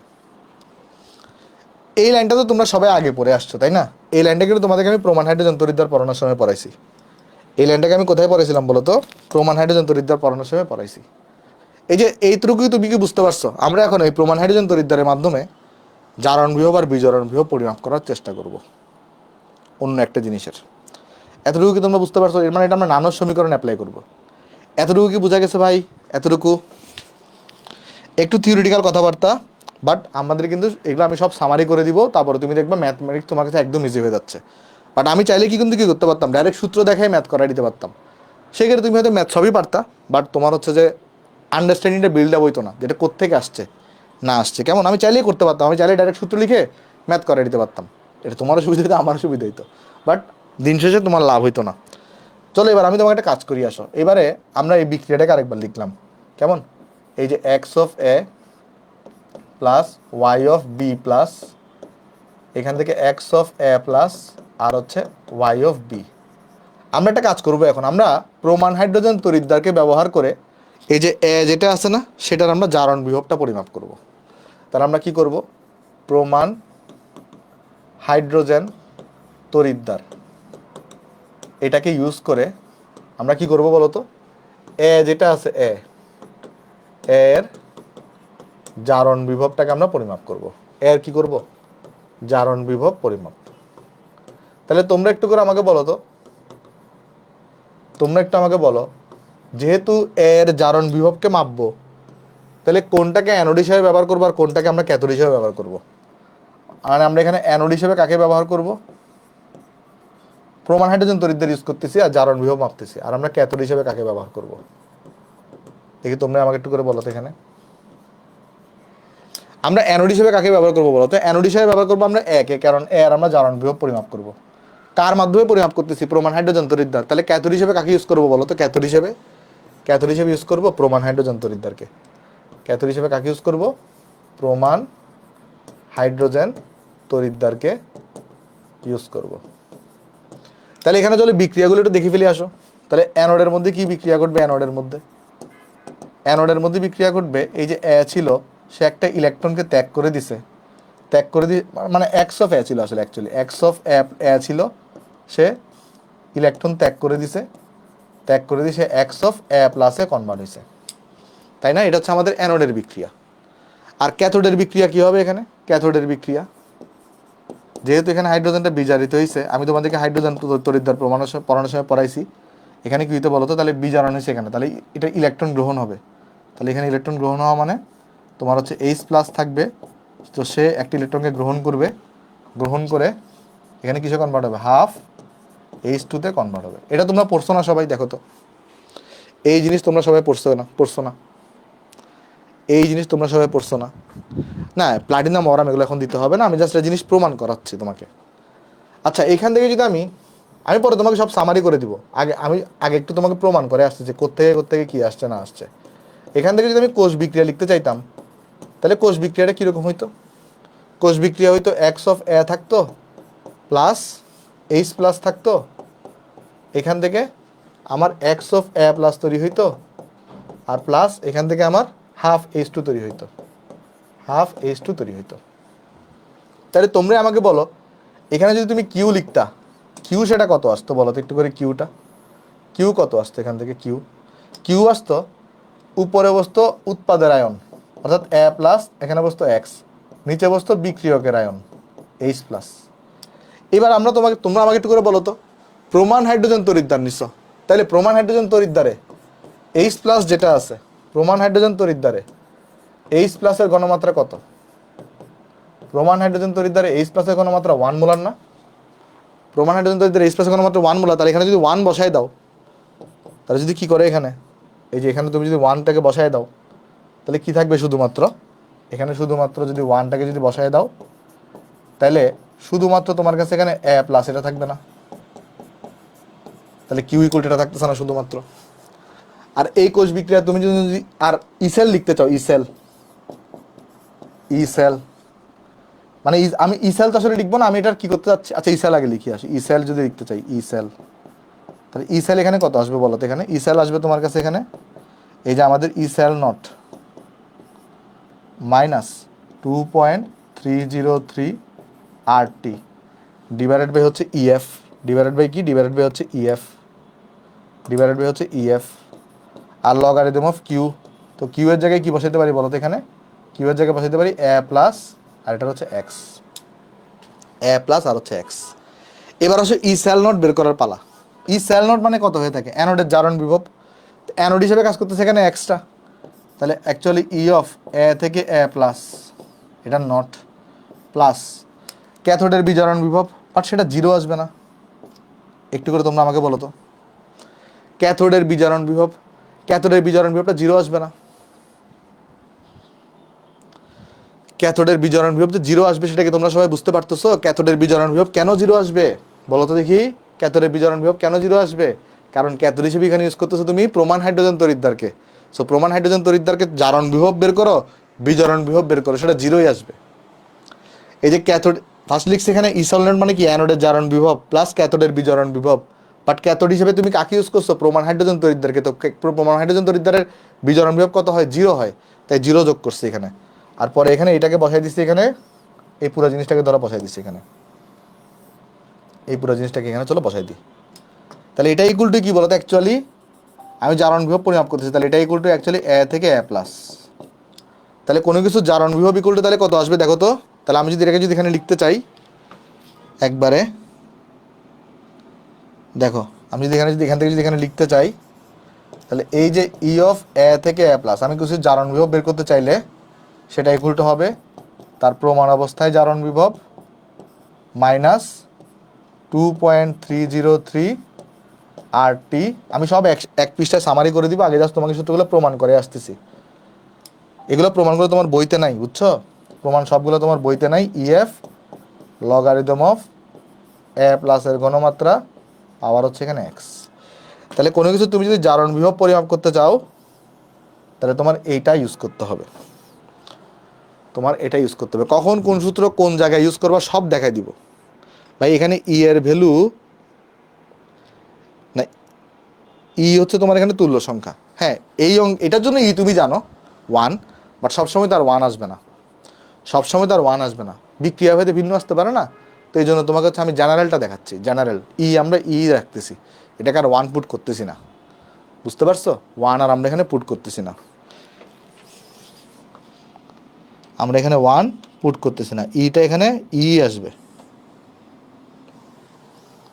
ঠিক আছে, এতটুকু বুঝতে পারছো? আমাকে বলো যে আগে জারণ বিভব কিভাবে বের করতে সেটা তোমরা বুঝতে পারছো? এখানে জারণ বিভবটা নিশ্চয়ই তোমরা বুঝতে পারছো। তাহলে সেম ভাবে আমরা এখন কি করতে পারি বলো তো? আমরা প্রমাণ হাইড্রোজেন তড়িৎদ্বার দ্বারা এই যে বিক্রিয়াটা আমরা লিখছিলাম, এই যেখানে এখানে আমরা বিক্রিয়া লিখছি, কোন বিক্রিয়া? এই যে ধরো একটা বিক্রিয়া আমরা ধরো এখানে আমরা এখন ইউজ করতেছি প্রমাণ হাইড্রোজেন তড়িৎদ্বার, প্রমাণ হাইড্রোজেন তড়িৎদ্বার। তারপর আমি ডিফারেন্সটা বলে দিচ্ছি এটা দ্বারা। ধরো কথার কথা আমি কি বের করব? এই যে আমাদের বি ছিল, বি এর বিজারণ বিভব বের করব, কারণ বি এর বিজারণ হয়েছিল, বি এর বিজারণ বিভবটা আমরা বের করব। এখনই তুমি মজাটা বুঝতে পারবা কেন এটা পড়াইছি। এই জিনিসটা কিন্তু তোমার বইতে সরাসরি প্রমাণ দেওয়া নেই, বাট ম্যাথ আছে এটার। দেখো আমাকে তাহলে তোমরা একটু করে বলো, অ্যানোড হিসেবে কাকে ইউজ করবা? অ্যানোড হিসেবে কাকে ইউজ করবা, বি কে নাকি হাইড্রোজেনকে? যেহেতু হ্যাঁ হ্যাঁ ভেরি গুড, হাইড্রোজেনকে। তাহলে আমরা অ্যানোড হিসেবে ইউজ করবো প্রমাণ হাইড্রোজেন তড়িৎদ্বার, যেহেতু আমি বিজারণ বিভব পরিমাপ করব, প্রমাণ হাইড্রোজেন তড়িৎদ্বার। তাহলে এটার অ্যানোড বিভবটা কত হবে বলো তো? যদি আমি এখানে দেখাই দিয়ে আসি, এটা অ্যানোড বিভব ই নট অফ, অ্যানোড মানে হচ্ছে H2 থেকে H প্লাস হওয়া, এটা কিন্তু অবভিয়াসলি জিরো আসবে, কারণ যেহেতু প্রমাণ হাইড্রোজেন তড়িৎদ্বার। আর ক্যাথোড হিসেবে তুমি কাকে ইউজ করবা? ক্যাথোড হিসেবে ইউজ করবা অবভিয়াসলি তুমি এখানে বিটাকে, কারণ এটার বিজারণ বিভব তুমি পরিমাপ করবা। তাহলে আমি যদি অ্যানোডের রিয়াকশন লিখতে চাই, অ্যানোডের রিয়াকশন, অ্যানোডের রিয়াকশন এখানে কি হবে? অ্যানোডের রিয়াকশন হবে এখানে এই যে আমার কাছে হাফ H2 থাকবে, কি থাকবে দেখো, হাফ H2 থাকবে, এখান থেকে একটা ইলেকট্রন ত্যাগ করবে, ত্যাগ করে এখানে H প্লাসে কনভার্ট হচ্ছে। আর ক্যাথোডের রিয়াকশন কি হবে? এখানে ইলেকট্রন গ্রহণ হবে। তাহলে ক্যাথোড কি করবে বলো তো? এ তো ওয়াই বি আকারে ছিল, তো ওয়াই বি প্লাসটা সেই ইলেকট্রনকে গ্রহণ করে ওয়াই বিতে কনভার্ট হয়েছে। তাহলে এখান থেকে তুমি কোষ বিক্রিয়াটা লিখে ফেলো তো, কোষ বিক্রিয়া, কোষ বিক্রিয়া লিখে ফেলো।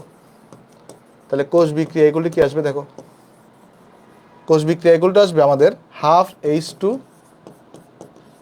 প্লাস, মানে এই দুটোকে যোগ করো, তাহলে ওয়াই বি প্লাস, এখান থেকে কি প্রডিউস হবে বলো তো? এখান থেকে H প্লাস আর হচ্ছে ওয়াই বি, H প্লাস আর হচ্ছে ওয়াই বি প্রডিউস হবে। দেখি তোমরা আমাকে এখানে বলো এখানে কিউ ইকুয়াল টু কত আসবে? তাহলে এখানে কিউ ইকুয়াল টু তাহলে তোমার কত আসবে? কিউ ইকুয়াল টু তোমার কাছে আসবে এখানে H প্লাসের ঘনমাত্রা ডিভাইডেড বাই হচ্ছে যে বি প্লাসের ঘনমাত্রা, পাওয়ার হচ্ছে মূল সংখ্যা ওয়াই, বাট H প্লাসের ঘনমাত্রা তো 1, কারণ কি? কারণ হচ্ছে তোমার এখানে ওই যে প্রমাণ হাইড্রোজেন তড়িৎদ্বার, তাহলে এখানে আসবে শুধুমাত্র বি প্লাস আর পাওয়ার আসবে এখানে ওয়াই। পাওয়ার আসবে কত এখানে, ওয়াই আসবে।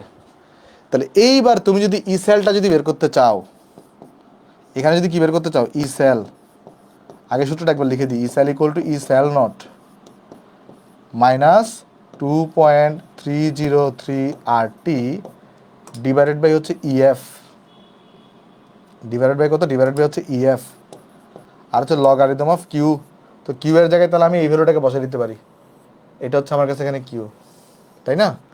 তাহলে এবার তোমরা আমাকে একটু করে বলো তো আমি কি বের করতেছি, বি জারণ বিভব বি এর, তাহলে বি প্লাস থেকে বি বের করতেছি, বি জারণ বিভব। তাহলে এখানে লাগবে ফার্স্ট অফ অল জারণ বিভবটা কত, এখানে জারণ বিভব তো জিরো, অ্যানোডের জারণ বিভব জিরো, প্লাস ক্যাথোডের বিজারণ বিভব বি প্লাস থেকে বি প্রমাণ অবস্থায়, এটা গেছে একটা, ই সেল নট গেছে। তারপরে এই জিনিসটাকে এখানে বসাই দিব, আর পুরো জিনিসটাকে এখানে বসাই দিব, ঠিক আছে?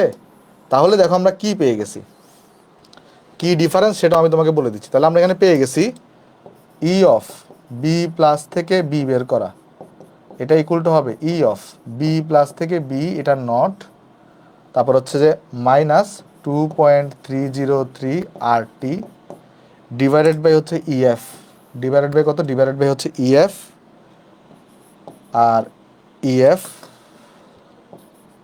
আর এখানে আসবে লগারিদম অফ, নিচে আসবে কি বলতো, 1/1 বি প্লাসের ঘনমাত্রা, 1 কত, 1 বি প্লাসের ঘনমাত্রা, পাওয়ার আকারে থাকবে ওয়াই। দুটার মধ্যে ডিফারেন্সটা আমি তোমাকে বুঝাই বলি, ডিফারেন্সটা বুঝাই বলি। ডিফারেন্সটা হচ্ছে তুমি যদি জারণ বিভব পরিমাপ করতে চাও তাহলে এটা বসে উপরে, আর যদি কিছুর বিজারণ বিভব পরিমাপ করতে চাও তাহলে এটা বসবে কোথায় বলো তো, নিচে। বুঝতে পারছো? তুমি যদি জারণ বিভব, ভাইয়া ওয়ান হলো কেন এই চারটা, কারণ ওই যে প্রমাণ হাইড্রোজেন তড়িৎদ্বার, প্রমাণ হাইড্রোজেন তড়িৎদ্বারের যে এইচ প্লাসের ঘনমাত্রা 1 মোলার হয়, তাই 1 হয়েছে। তার মানে দুটার মধ্যে ডিফারেন্স কোথায়? ডিফারেন্স হচ্ছে যে যদি তুমি বিজারণ বিভব পরিমাপ করো তাহলে বি প্লাসটা কোথায় বসবে, বি প্লাস বসবে নিচে, আর যদি জারণ বিভব পরিমাপ করো তাহলে এ প্লাসটা কোথায় বসবে, এ প্লাস বসবে উপরে। দেখো এ প্লাস বসছে উপরে, এটাই হচ্ছে ডিফারেন্স। তাহলে এবার আমাদের সামারি করার পালা চলে আসছে, তাহলে এবার আমাদের সামারি করার পালা চলে আসছে। সামারিটা চলো আমি তোমাকে করে দিয়ে আসো, মানে এবার তোমার ম্যাথ পরীক্ষায় কী কী লাগবে চলো আমি তোমাকে সামারিটা একটু করে দিয়ে আসো। তাহলে আমি চলো নানুর সমীকরণে সামারি করে দিয়ে আসো, সামারি, সামারি এইটা তোমার এখন কাজে লাগবে। আমি এতক্ষণ তো প্রমাণ পড়াইছি, এখন তোমার সামারিটা করে দিচ্ছি। দেখো সামারি হচ্ছে তোমার প্রশ্নে যদি দুই তড়িৎদ্বার দেওয়া থাকে, প্রশ্নে যদি কি দেওয়া থাকে, দুইটা তড়িৎদ্বারের কথা উল্লেখ থাকে, অর্থাৎ সেই ক্ষেত্রে বিক্রিয়াগুলো এরকম হবে, এই যে এক্স এ থাকবে, ওয়াই বি প্লাস থাকবে, এখান থেকে আমার এক্স এ প্লাস জেনারেট হবে আর ওয়াই বি জেনারেট হবে। সেই ক্ষেত্রে ই সেল ইকুয়াল টু কি আসবে, সেই ক্ষেত্রে ই সেল ইকুয়াল টু আসবে E cell not minus 2.303 R T divided by হচ্ছে ইএফ, ডিভাইডেড বাই কত, ডিভাইডেড বাই হচ্ছে ইএফ, আর হচ্ছে তোমার লগারিদম অফ কিউ। তো সেই কিউ এর জায়গায় তুমি কি বসাইতে পারো, এর পরের লাইনেই এখানে লিখতে পারো, পাশে লিখে দিয়ে আসো। কিউ এর জায়গায় তুমি লিখতে পারো এখানে আমাদের কত, এই যে উপরে বসবে তাহলে আমাদের উৎপাদনের আয়নের ঘনমাত্রা, অর্থাৎ এ প্লাসের ঘনমাত্রা, পাওয়ারে বসবে মোল সংখ্যা, নিচে বসবে বি প্লাসের ঘনমাত্রা, পাওয়ারে বসবে মোল সংখ্যা। এটা কখন ইউজ করবা, যদি তোমার দুইটা তড়িৎদ্বার থাকে। আর সেই ক্ষেত্রে আমাদের ই সেল নটেরও দুটো সূত্র, ই সেল নটেরও দুটো সূত্র, একটা হচ্ছে ই নট অফ অ্যানোড, অ্যানোডের জারণ বিভব প্লাস ক্যাথোডের প্রমাণ অবস্থায় বিজারণ বিভব। একটা জিনিস আমি তোমার বলি, তুমি অ্যাকচুয়ালি কখন নানুর সমীকরণ ইউজ করবা, যদি তোমার প্রশ্নে যদি তড়িৎ বিশ্লেষ্যগুলোর ঘনমাত্রা উল্লেখ করা থাকে, যদি তোমার প্রশ্নে তড়িৎ বিশ্লেষ্যগুলোর ঘনমাত্রা উল্লেখ করা থাকে তাহলে তুমি নানুর সমীকরণ ইউজ করবা। আর ঘনমাত্রা উল্লেখ করা না থাকলে আমরা 1 মোলার বাই ডিফল্ট ধরে নিয়ে ওই নর্মাল সূত্র ই of anode oxidation plus E of cathode reduction এটা ব্যবহার করি, ঠিক আছে? তাহলে এটা একটা সূত্র ছিল আমাদের। আর একটা সূত্র কোনটা ছিল বলতো, ই সেল নোটের 2.303 আর টি ডিভাইডেড বাই হচ্ছে ইএফ, ডিভাইডেড বাই হচ্ছে ইএফ, আর লগারিদম অফ, এখানে কি ছিল, সাম্য ধ্রুবক, এটা ছিল, ঠিক আছে?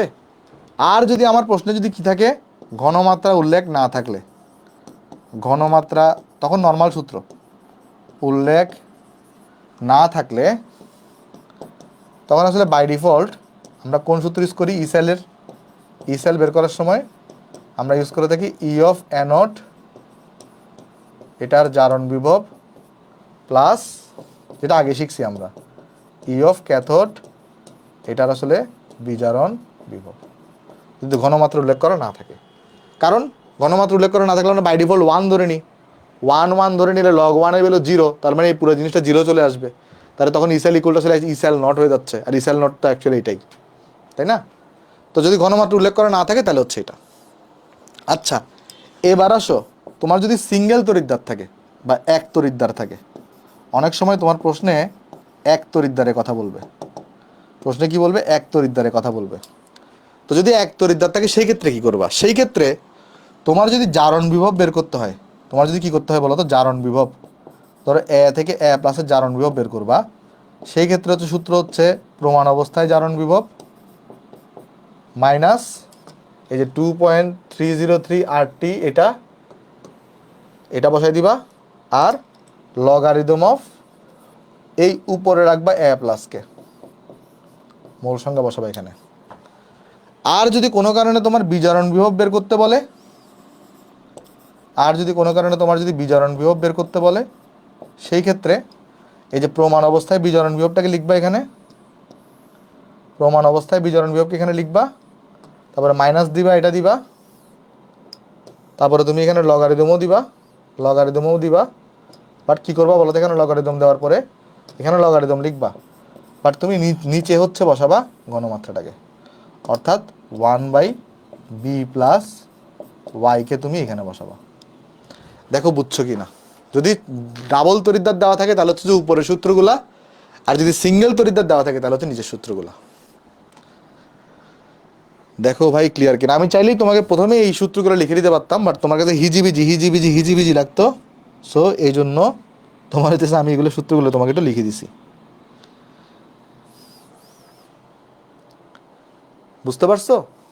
হ্যাঁ ভাইয়া, এক হলো কেন, আচ্ছা 2 নাম্বারটা ভাইয়া, 2 নাম্বারটা হচ্ছে এটাই, যদি সিঙ্গেল তড়িৎদ্বার থাকে, আমি তোমাকে দেখাইছি না যে জারণ বিভবের ক্ষেত্রে এটা উপরে থাকে আর বিজারণ বিভব বের করার সময় এটা নিচে থাকে, ঠিক আছে? আচ্ছা, এখন তুমি প্রশ্ন করতে পারো ভাই সিঙ্গেল তড়িৎদ্বার থাকলে আমি কিভাবে বুঝবো আমাকে জারণ বিভব বের করতে বসে না বিজারণ বিভব বের করতে বসে? সেই ক্ষেত্রে তোমাকে হচ্ছে যে ওই যে মানে প্রমাণ যে বিভবটা দেওয়া আছে সেটা দেখতে হবে। যদি প্রমাণ বিভবটা জারণ বিভব হয় তাহলে তোমার নর্মাল জারণ বিভব বের করতে হবে, আর প্রমাণ বিভব যদি বিজারণ বিভব হয় তাহলে তোমাকে বিজারণ বিভবটা বের করতে হবে। এটা টেনশন নেওয়ার দরকার নেই, আমি ম্যাথ করানোর সময় দেখাই দিব। জাস্ট কি মনে রাখবা, জাস্ট মনে রাখো জারণ বিভব বের করতে বললে ঘনমাত্রা উপরে বসে, বিজারণ বিভব বের করতে বললে ঘনমাত্রা নিচে বসে, আর কিচ্ছু মনে রাখার দরকার নেই। কখন জারণ কখন বিজারণ সব আমি তোমাকে দেখাই দিব। না ভাইয়া, প্রথমের 2 নাম্বারটা, প্রথমটা 2 নাম্বারটা, এটা এই যে ইসেল নট, এটা হচ্ছে প্রমাণ অবস্থায় জারণ অবস্থা, প্রমাণ অবস্থায় কোষ বিভব, এটা হচ্ছে যে প্রমাণ অবস্থায় অ্যানোডের জারণ বিভব প্লাস প্রমাণ অবস্থায় ক্যাথোডের বিজারণ বিভব। আর এই সূত্র তো আমরা আগেও দেখে আসছি, তাই না? এই যে এটা তো আজকে প্রমাণ করছি 2.303, এই যে দেখো, এই যে এখানে প্রমাণ করলাম ইসেল নট ইকুয়াল টু এটা হয়ে থাকে, এটা আমরা প্রমাণ করলাম, ঠিক আছে? তাহলে চলো একটা দিনে ম্যাথ করি আসো, তাহলে তোমার আইডিয়া ক্লিয়ার হবে। দেখো এই অঙ্কটা পড়ে দেখো, কোয়েশ্চনটা কি বলতেছে। আগে আমাকে বলো, এটা কি এক তড়িৎদ্বারের ম্যাথ না 2 তড়িৎদ্বারের ম্যাথ? এটা কি এক তড়িৎদ্বারের ম্যাথ নাকি 2 তড়িৎদ্বারের ম্যাথ? না, এটা 2টা তড়িৎদ্বারের ম্যাথ। এখানে জিঙ্কের কথাও বলছে, কপারের কথাও বলছে। দেখো এটা 2টা তড়িৎদ্বারের ম্যাথ, এখানে জিঙ্কের কথাও বলছে, কপারের কথাও বলছে। তাহলে এটা কয় তড়িৎদ্বারের ম্যাথ বলো তো? এটা হচ্ছে 2 তড়িৎদ্বারের ম্যাথ, ঠিক আছে? এটা কয় তড়িৎদ্বারের ম্যাথ? 2 তড়িৎদ্বারের ম্যাথ। আচ্ছা, তো ওদের ড্যানিয়েল কোষের ইএমএফ হিসাব করো। আচ্ছা আমাকে বলো তো, এখানে তোমার কোয়েশ্চনে কোথাও কি অ্যানোড কোনটা হবে ক্যাথোড কোনটা হবে সেটা উল্লেখ করে দেওয়া আছে, বা কোষ বিভব দেওয়া আছে, বা কোষ সংকেত দেওয়া আছে? কোষ সংকেত দেওয়া নাই, কোনটা অ্যানোড কোনটা ক্যাথোড সেটাও দেওয়া নাই। তাহলে তোমার স্বাধীনতা আছে অ্যানোড কে ক্যাথোড কে হবে সেটা চুজ করা। তাহলে যার জারণ বিভব বেশি, যেমন জিঙ্ককে আমরা অ্যানোড হিসেবে চুজ করব, আর আমরা কপারকে ক্যাথোড হিসেবে চুজ করব। তাহলে চলো আমি বের করার চেষ্টা করি সলিউশন। তাহলে আমরা এখানে অ্যানোড হিসেবে কাকে চুজ করব? অ্যানোড হিসেবে চুজ করব হচ্ছে আমরা জিঙ্ককে, আর ক্যাথোড হিসেবে আমরা কাকে চুজ করব?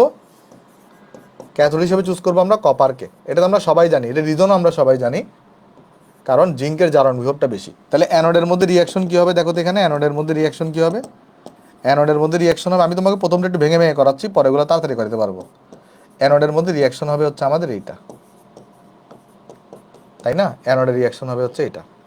আর ক্যাথোডের মধ্যে কি রিয়াকশন হবে, ক্যাথোডের মধ্যে রিয়াকশন হবে হচ্ছে তোমার এই যে আমার কপার 2+ অ্যাকুয়াস থাকে এটা, সে হচ্ছে দুইটা ইলেকট্রনকে গ্রহণ করার পরে এখানে কপার সলিডে পরিণত হয়। বেসিক্যালি নার্নসের সমীকরণ ইম্পর্টেন্ট হচ্ছে তোমার কোষ বিক্রিয়াটা।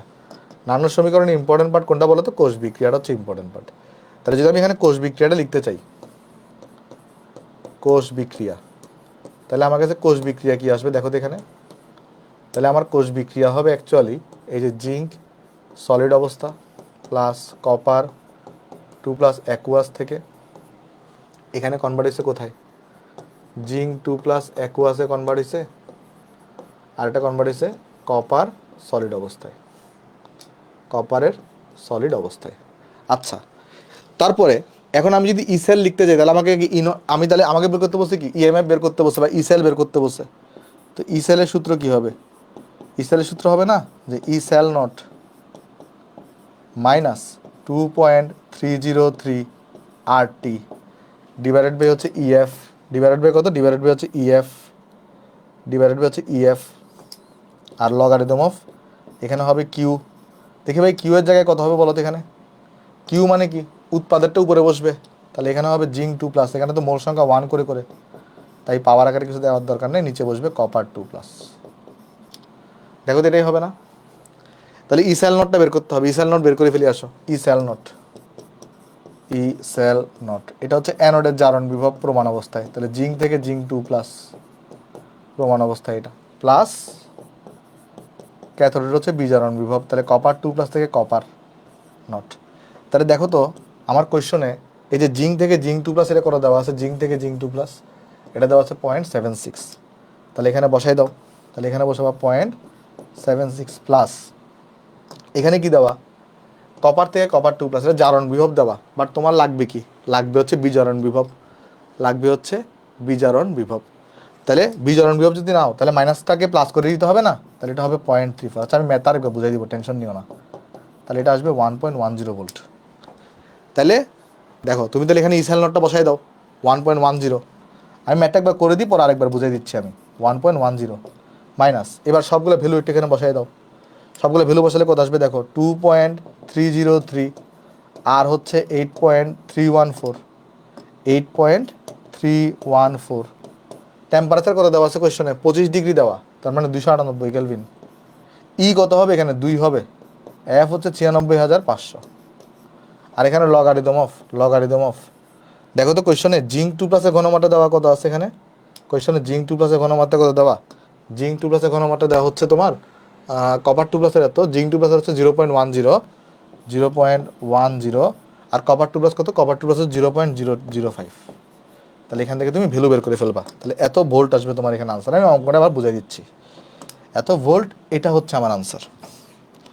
চলো অঙ্কটা তোমাকে আমি আরেকবার বুঝাই দিয়ে আসো, আসো আমি তোমাকে একদম ধরে ধরে দেখাই দিয়ে আসো। দেখো কি কি বলতেছে, দেখো বলতেছে ডেনিয়াল কোষের ইএমএফ হিসাব করো, ইসেল বের করতে বসে, জিঙ্ক 2+এর কি দেওয়া আছে, ঘনমাত্রা হচ্ছে এত। তাহলে অ্যাকচুয়ালি এটা দ্বারা কি বোঝানো হচ্ছে বলো তো, এটা দ্বারা কি বোঝানো হচ্ছে, এটা দ্বারা বোঝানো হচ্ছে এই যে জিঙ্ক 2+ যেটা আছে তার ঘনমাত্রা এটা দেওয়া হচ্ছে যে 0.10, আবার কপার 2+ আয়রনের ঘনমাত্রা দেওয়া হচ্ছে এত। তার মানে এটা দ্বারা কি বোঝানো হচ্ছে, এটা দ্বারা বোঝানো হচ্ছে তোমার কাছে এখানে এই যে কপার 2+এর ঘনমাত্রা এটা কত, তারপর বলছে 25 ডিগ্রি সেলসিয়াস তাপমাত্রায়, তাহলে 298 কেলভিন। এই তাপমাত্রাতে প্রমাণ অবস্থায় জিঙ্কের জারণ বিভব দেওয়া, প্রমাণ অবস্থায় আমার কি দেওয়া, কপারের জারণ বিভব দেওয়া। তো আমাকে তো কোয়েশ্চনে বলে নাই কোথাও যে কোনটাকে অ্যানোড হিসেবে ধরবো কোনটাকে ক্যাথোড হিসেবে ধরবো, এটা কি আমাকে কোয়েশ্চনে কোথাও বলে দিছে, বলো তো একটু করে। এই যে সারিয়ার আমাকে একটু বলো যে কোয়েশ্চনে কোথাও কি বলে দিছে যে কোনটাকে তুমি অ্যানোড ধরবা কোনটাকে ক্যাথোড ধরবা, বলো তো এখানে না। তাহলে তোমার স্বাধীনতা আছে কোনটাকে অ্যানোড ধরবা কোনটাকে ক্যাথোড ধরবা, তাহলে তুমি কোনটাকে অ্যানোড ধরবা, যার জারণ বিভব বেশি বা যে তড়িৎ রাসায়নিক সারির উপরে থাকে। তো জিঙ্ক হচ্ছে উপরে থাকে, সেটাকে তুমি কি করবা বলো তো, অ্যানোড হিসেবে ধরবা। তাহলে আমরা কি করলাম, আমরা জিঙ্কটাকে অ্যানোড হিসেবে ধরলাম, আর কপারটাকে ক্যাথোড হিসেবে ধরলাম। তাহলে তারপরে কি করলাম, অ্যানোডের রিয়াকশন লিখলাম, ক্যাথোডের রিয়াকশন লিখলাম। বাট আমার লাগবে কোষ বিক্রিয়া। কোষ বিক্রিয়া মানে দুটোকে যোগফল করো, তাহলে দুটো ইলেকট্রন চলে যাবে। তাহলে কোষ বিক্রিয়াটাকে এখানে লিখে ফেললাম। এবার আমার কাজটা কি, ইসেলকে লিখা নানুসের সমীকরণ থেকে, যেহেতু ঘনমাত্রা উল্লেখ করা আছে তাহলে মাস্ট বি নানুসের সমীকরণ ইউজ করতে হবে। তাইলে হ্যাঁ, তাইলে নানুসের সমীকরণটা ইউজ করে দিলাম এখানে। এই যে লগারিদম অফ কিউ ছিল, বাট কিউ এর জায়গায় আমি কত লিখতে পারি, ওই যে উৎপাদের আয়ন ডিভাইডেড বাই নিচে হচ্ছে যে আমাদের বিক্রিয়কের আয়ন। এটার ভ্যালুটা আমরা এখান থেকে বের করছি, জাস্ট এখানে বসাই দিছি, বাকিগুলো ডাটা বসাইছি, ভ্যালু আনসার চলে আসছে। ভেরি গুড, দেখো বুঝতে পারছো কিনা অঙ্কটা। এটার আনসার কত আসবে বলো তো এখানে, এটার আনসার কত আসবে এখানে যদি আমরা বের করতে চাই, দেখি কত আসে এটা। 1.10 মাইনাস 2.303 ইন্টু 8.314 298 ডিভাইডেড বাই 2 গুণন 96,500 আর হচ্ছে লগারিদম অফ কত 0.10 ডিভাইডেড বাই 0.05। তাহলে এটার আনসার আসছে আমার 1.0911। তাহলে এটা কত আসছে এখানে আমার চলে আসছে, রেজাল্ট চলে আসছে 1.0911 ভোল্ট চলে আসছে। তাহলে এটাই হচ্ছে আমার কাছে এখানে বেসিক্যালি আনসার। ওকে, এইবার আসলে এত ক্যালকুলেশন এত বড় করা লাগে না, এই ক্যালকুলেশনের একটা শর্টকাট আছে, তবে সেটা তোমাকে শিখাই দিয়ে আসো। সেটা হচ্ছে, শর্টকাটটা হচ্ছে এরকম, দেখো একটা শর্টকাট আছে ক্যালকুলেশনের। দেখো, যদি তুমি দেখবা এই চ্যাপ্টারে বেশিরভাগ ম্যাথেই টেম্পারেচার ইকুয়াল টু 25°C দেওয়া, এই চ্যাপ্টারের বেশিরভাগ ম্যাথেই টেম্পারেচার ইকুয়াল টু করে দেওয়া 25°C বা 298 কেলভিন দেওয়া। তো যদি টেম্পারেচার ইকুয়াল টু 25°C বা 298 কেলভিন হয়, তাহলে চলো আমরা একটা ভ্যালু বের করার চেষ্টা করি। কোন ভ্যালুটা? তাহলে আমরা চলো একটা ভ্যালু বের করবো, সেটা হচ্ছে আমার 2.303 RT ডিভাইডেড বাই এফ। এই ভ্যালুটা বের করি, কারণ ইটা আমি জানি না, এক এক বিক্রিয়াতে ইটা এক এক রকম হবে। বাট তুমি যে বিক্রিয়াও নাও না কেন, 2.303 একটা কনস্ট্যান্ট, আর একটা কনস্ট্যান্ট, টেম্পারেচার একটা কনস্ট্যান্ট, এফ একটা কনস্ট্যান্ট, বাট বিক্রিয়া অনুসারে ইটা ভিন্ন হইতে পারে। সো ইটাকে নিয়ে আমি চিন্তা করবো না। চলো দেখি এটার ভ্যালু কত আসে, দেখি তো আসো আমরা এটার ভ্যালু কত আসে। এটা যদি বের করতে চাও তাহলে দেখো তো এখানে কত আসবে। এখানে আসবে আমাদের 2.303, আর এর ভ্যালু হচ্ছে 8.314, টেম্পারেচার হচ্ছে 298।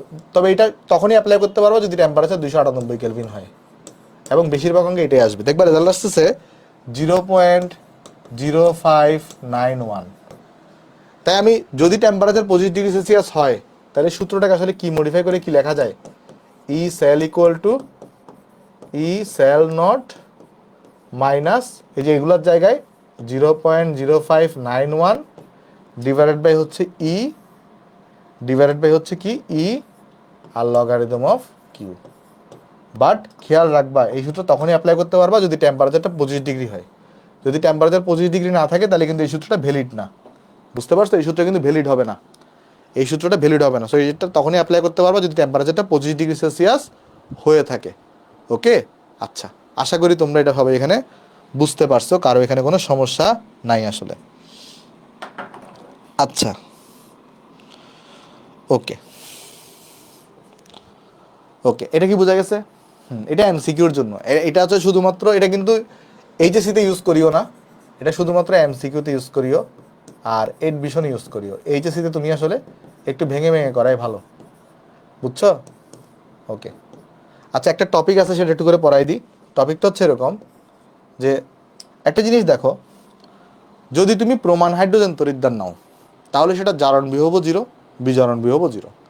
বাট যদি কোনো কারণে তোমার যদি হাইড্রোজেন তড়িৎদ্বারে যদি ঘনমাত্রা যদি 1 মোলার না হয়ে অন্য কোনো কিছু হয়, সেটা 1.5 হইতে পারে, 0.8 হইতে পারে, সেই ক্ষেত্রে কিন্তু এর জারণ বিভব বা বিজারণ বিভব কিন্তু 0 আসবে না। কথা বুঝতে পারতেছো? মানে যদি কি হয় আমি তোমার বলি, তুমি যদি প্রমাণ হাইড্রোজেন তড়িৎদ্বার নাও, তুমি যদি প্রমাণ হাইড্রোজেন তড়িৎদ্বারকে নাও, অর্থাৎ যার ঘনমাত্রা হচ্ছে 1 মোলার, সেই ক্ষেত্রে তুমি জারণ বিভব বের করো প্রমাণ অবস্থায়, সেটাও যেরকম 0 আসবে। তুমি যদি এখানে বিজারণ বিভব বের করো প্রমাণ অবস্থায়, সেটাও কিন্তু 0 আসবে। কথা বুঝতে পারছো?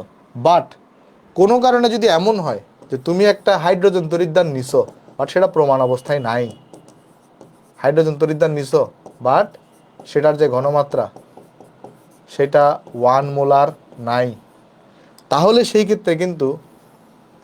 ক্ষেত্রে কিন্তু ই সেলটা বা এটার যে জারণ বিভব বা বিজারণ বিভব সেটা কিন্তু নট ইকুয়াল টু 0 ভোল্ট হবে। কথা বুঝতে পারছো? যদি কি হয়, যদি প্রমাণ হাইড্রোজেন তড়িৎদ্বার নাও তাহলে মাস্ট বি কি হবে, মাস্ট বি তো এটা 0 আসবে, জারণ বিভব বলো বিজারণ বিভব বলো সেটা 0 আসবে। বাট যদি প্রমাণ হাইড্রোজেন তড়িৎদ্বার না হয়, শুধু হাইড্রোজেন তড়িৎদ্বার হয় যেখানে ঘনমাত্রাটা 1 মোলারের সমান না, সেই ক্ষেত্রে অবশ্যই ই সেলটা 0 আসবে না। তাহলে সেই ক্ষেত্রে কত আসবে সেটা চলো দেখার চেষ্টা করি। তাহলে চলো আমি তোমাকে দেখাই দিয়ে আসো। দেখো ধরো এমন হতে পারে আমরা সেটাকে অ্যানোড হিসেবে ব্যবহার করছি, কথার কথা আমরা ধরো সেই হাইড্রোজেন তড়িৎদ্বারকে অ্যানোড হিসেবে ব্যবহার করতেছি।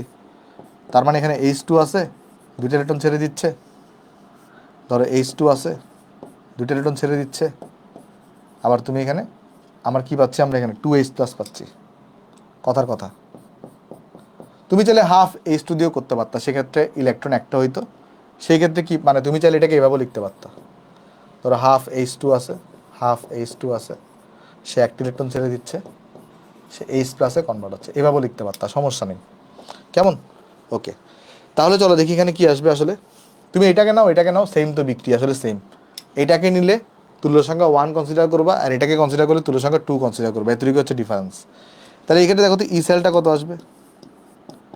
এই ক্ষেত্রে ই সেল নট মাইনাস 2 পয়েন্ট, উপরে বসাবা 2.303, উপরে বসাবা 2.303 RT ডিভাইডেড বাই হচ্ছে EF, আর এখানে বসাবা লগারিদম অফ।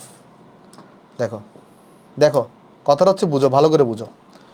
তুমি যদি এইটাকে নাও তাও সেম রেজাল্ট আসবে, এটাকে যদি নাও তাও সেম রেজাল্ট আসবে। কেমনে? চলো দেখাই দিয়ে আসো। ধরো আমি যদি কথা এটাকে নিই, তাহলে উপরে কি বসাবো, H+ কোনো মাত্রা, আর নিচে তো কোনো আয়ন নাই, তাহলে 1 বসাই দিব। আর সেক্ষেত্রে এইটাকে যেহেতু নিছি তাহলে ই কত হবে বলো তো, ই হবে 1। তাহলে যেহেতু আমি এই বিক্রিয়াটাকে কনসিডার করছি, তাহলে ই কত হবে, ই হবে এখানে 1, যেহেতু আমি এই বিক্রিয়াটাকে কনসিডার করছি। এতটুকু দেখো তো সবাই বুঝতে পারছো কিনা? এতটুকু কি বোঝা গেছে?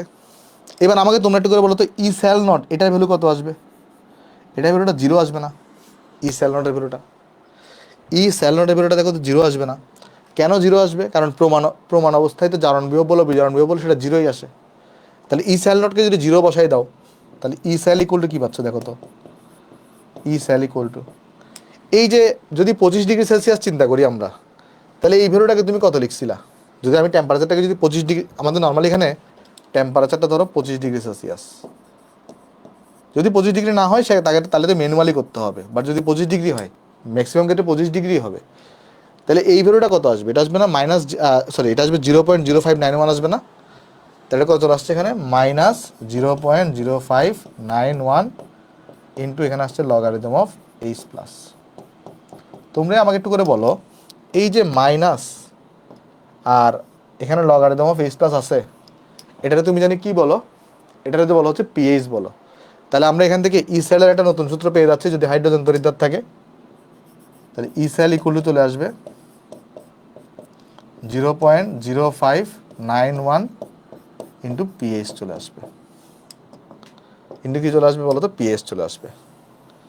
তো হাইড্রোজেন তড়িৎদ্বারের এই ক্ষেত্রে ই সেলের ভ্যালুটা হচ্ছে ইম্পর্টেন্ট। ই সেল যেটা আছে না, এই ভ্যালুটা পজিটিভও আসতে পারে, এই ভ্যালুটা নেগেটিভও আসতে পারে।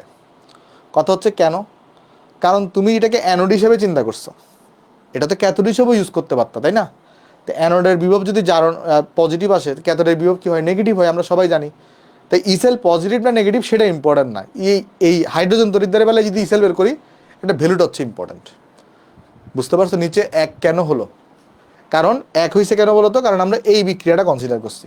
আমরা বিক্রিয়া কনসিডার করছি কোনটাকে, এটাকে কনসিডার করলে এখানে কয়টা ইলেকট্রন ট্রান্সফার হচ্ছে, একটা, তো এখানে 1 বসাইছো। যদি তুমি এই বিক্রিয়াটাকে কনসিডার করতা, তাহলে এখানে 2 বসাইতা, আর এখানে 2H+ জায়গায় এখানে H+, এখানে স্কোয়ার হইতো, সেই স্কোয়ারটা আবার এখানে আগে চলে আসতো, ওই 2 আর এই 2 কাটাকাটি যেত, তো সেম রেজাল্টই পাইতা। মানে তুমি যদি কি করো, তুমি যদি এই বিক্রিয়াটাকে কনসিডার করতা, কোন বিক্রিয়া, এই বিক্রিয়াটাকে, সেই ক্ষেত্রে এখানে ই ইকুয়াল টু 2 বসতা, বসাইতা। বাট এই ক্ষেত্রে 2H+ না, তাহলে এখানে আবার স্কোয়ার বসাইতা, কারণ H+ এর এখানে 2 আছে, এখানে কিন্তু স্কোয়ার বসাও নেই, কারণ এখানে H+ শুধু। এই টুটা আবার আগে চলে আসতো, কারণ আমরা জানি লগের উপরে পাওয়ার থাকলে আগে চলে আসা, তখন এই টু আর নিচের টু কাটাকাটি যেত, তো যেই লাউ হে কদু আগে মানে যেটা সেম রেজাল্টই আসতো আর কি, বুঝতে পারছো, সেম রেজাল্টই আসতো। তো আলটিমেটলি তাহলে আমরা ই সাইডের নতুন একটা সূত্র এখানে পেয়ে গেছি। দেখো তো এই যে বুঝতে পারছো কিনা সবাই। তাহলে চলো আমরা নেক্সট কোয়েশনে চলে যাই। দেখো নেক্সট কোয়েশন কি বলতেছে, 25 ডিগ্রি সেলসিয়াস তাপমাত্রাতে হাইড্রোজেন গ্যাস তড়িৎদ্বারের জারণ বিভব দেওয়া আছে এত। তাহলে হাইড্রোজেন গ্যাস তড়িৎদ্বারের জারণ বিভব হচ্ছে এত, তাহলে এটা হচ্ছে ই সেল। তাহলে এটা কি দেওয়া আছে এখানে, এটা দেওয়া আছে হচ্ছে ই সেল দেওয়া আছে। তারপর কোয়েশন করছে এসিডের ঘনমাত্রা কত, তার মানে জিজ্ঞেস করছে এখানে এইচ প্লাস, এটার তাহলে ঘনমাত্রা কত হবে। তো যেহেতু 25 ডিগ্রি বলছে, তাহলে আমি শর্টকাট অ্যাপ্লাই করতে পারবো। তাহলে শর্টকাট অ্যাপ্লাই করলে কি হবে, আচ্ছা দেখো আগে ম্যানুয়ালি নিয়মে করাই দিই। ম্যানুয়াল নিয়মে করলে কি পাইতা বলো তো, ই সেল ইকুয়াল টু, যেহেতু হাইড্রোজেন তড়িৎদ্বার তাহলে বিক্রিয়াটা কীরকম হবে, আর এখানে আমাকে বলছে জারণ বিভব বের করো। তো জারণে কোন রিয়াকশন ঘটে, হাফ H2 থেকে ইলেকট্রন এটা ত্যাগ করে H প্লাসে কনভার্ট, এটা হচ্ছে ম্যানুয়াল নিয়মে, কেমন। তারপরে কি করবো আমরা এখানে বলো তো, আমরা এখানে যদি ই সেল বের করতে চাই, তাহলে ই সেল ইকুয়াল টু হচ্ছে E cell not minus 2.303 RT divided by হচ্ছে ইএফ, ডিভাইডেড বাই কত, ডিভাইডেড বাই এখানে করতে ইএফ করতাম, আর এখানে আমরা লগারিদম অফ কিউ লিখতাম। কিউ এর জায়গায় তাহলে কত লিখবো বলো তো, এখানে উৎপাদের আইন শুধুমাত্র এইচ প্লাসকে এখানে লিখে দিব। তো এরপরে তুমি জাস্ট কি করতে পারো, ই সেল নট তো 0 আসবে, তাহলে এটার ভ্যালু বসাই দাও, এটার ভ্যালু কত 0. যদি আমি ম্যানুয়াল নিয়মে করি, শর্টকাটে করলে কিন্তু এইটা, শর্টকাটে করলে জাস্ট ই সেলের এটার ভ্যালু তুমি জানো, pH equal to minus logarithm H plus করবে, এখান থেকে এইচ প্লাসের ঘনমাত্রা বের করে ফেলবা শর্টকাটে করলে। আর যদি ম্যানুয়াল নিয়মে করো, তাহলে ই সেলের জায়গায় এই ভ্যালু বসাবা, ই সেল নটটা 0 আসবে, আর এখানে ই তো 1, তাহলে এই ভ্যালুটা দেখবা 0.0591 হয়ে যাবে, কারণ ই হচ্ছে তোমার কাছে এখানে 1, কারণ এখানে একটা ইলেকট্রন ট্রান্সফার হয়েছে। তারপরে তুমি এখানে into logarithm of H plus, এই জায়গা থেকে তুমি এইচ প্লাসের ঘনমাত্রাটা বের করে ফেলবা। পারা যাবে না অঙ্কটা, দেখো তো এইচ প্লাসের ঘনমাত্রা কত আসবে সেটা তুমি এখানে বের করে ফেলবা।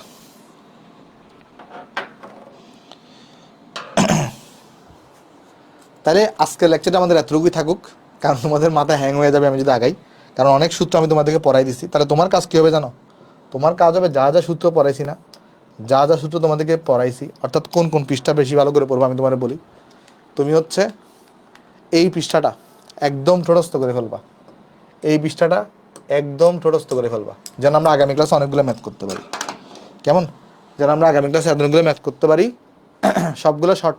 হ্যাঁ আচ্ছা দেখো, তাহলে এটা একটু ভালো করে পড়বা, কেমন। তাহলে আজকে লেকচার এতটুকুই থাকুক, দেখা হবে নেক্সট ক্লাসে। নেক্সট ক্লাসে আমাদের নানান সমীকরণ পুরোটাই শেষ হয়ে যাবে। এর পরবর্তী ক্লাসে আমরা পুরো চ্যাপ্টারের উপরে এমসিকিউ সলভ করবো এবং সিকিউ সলভ করবো। তার এরপরে 12 নম্বর লেকচারের মাধ্যমে আমাদের পুরো চ্যাপ্টারটা আসলে শর্ট সিলেবাসের জন্য ফুল কমপ্লিট। এরপর তোমাদের মতামত নিয়ে রিচার্জেবল ব্যাটারি যদি তোমরা পড়তে চাও তাহলে পড়াইতে পারি, পড়তে না চাইলে পড়াবো না, ঠিক আছে। যাই হোক, তো দেখা হবে নেক্সট ক্লাসে, তাহলে সবাই ভালো থাকবা, যাই তাহলে আসসালামু আলাইকুম। ইঞ্জিনিয়ারিংয়ের জন্য মোর দ্যান এনাফ।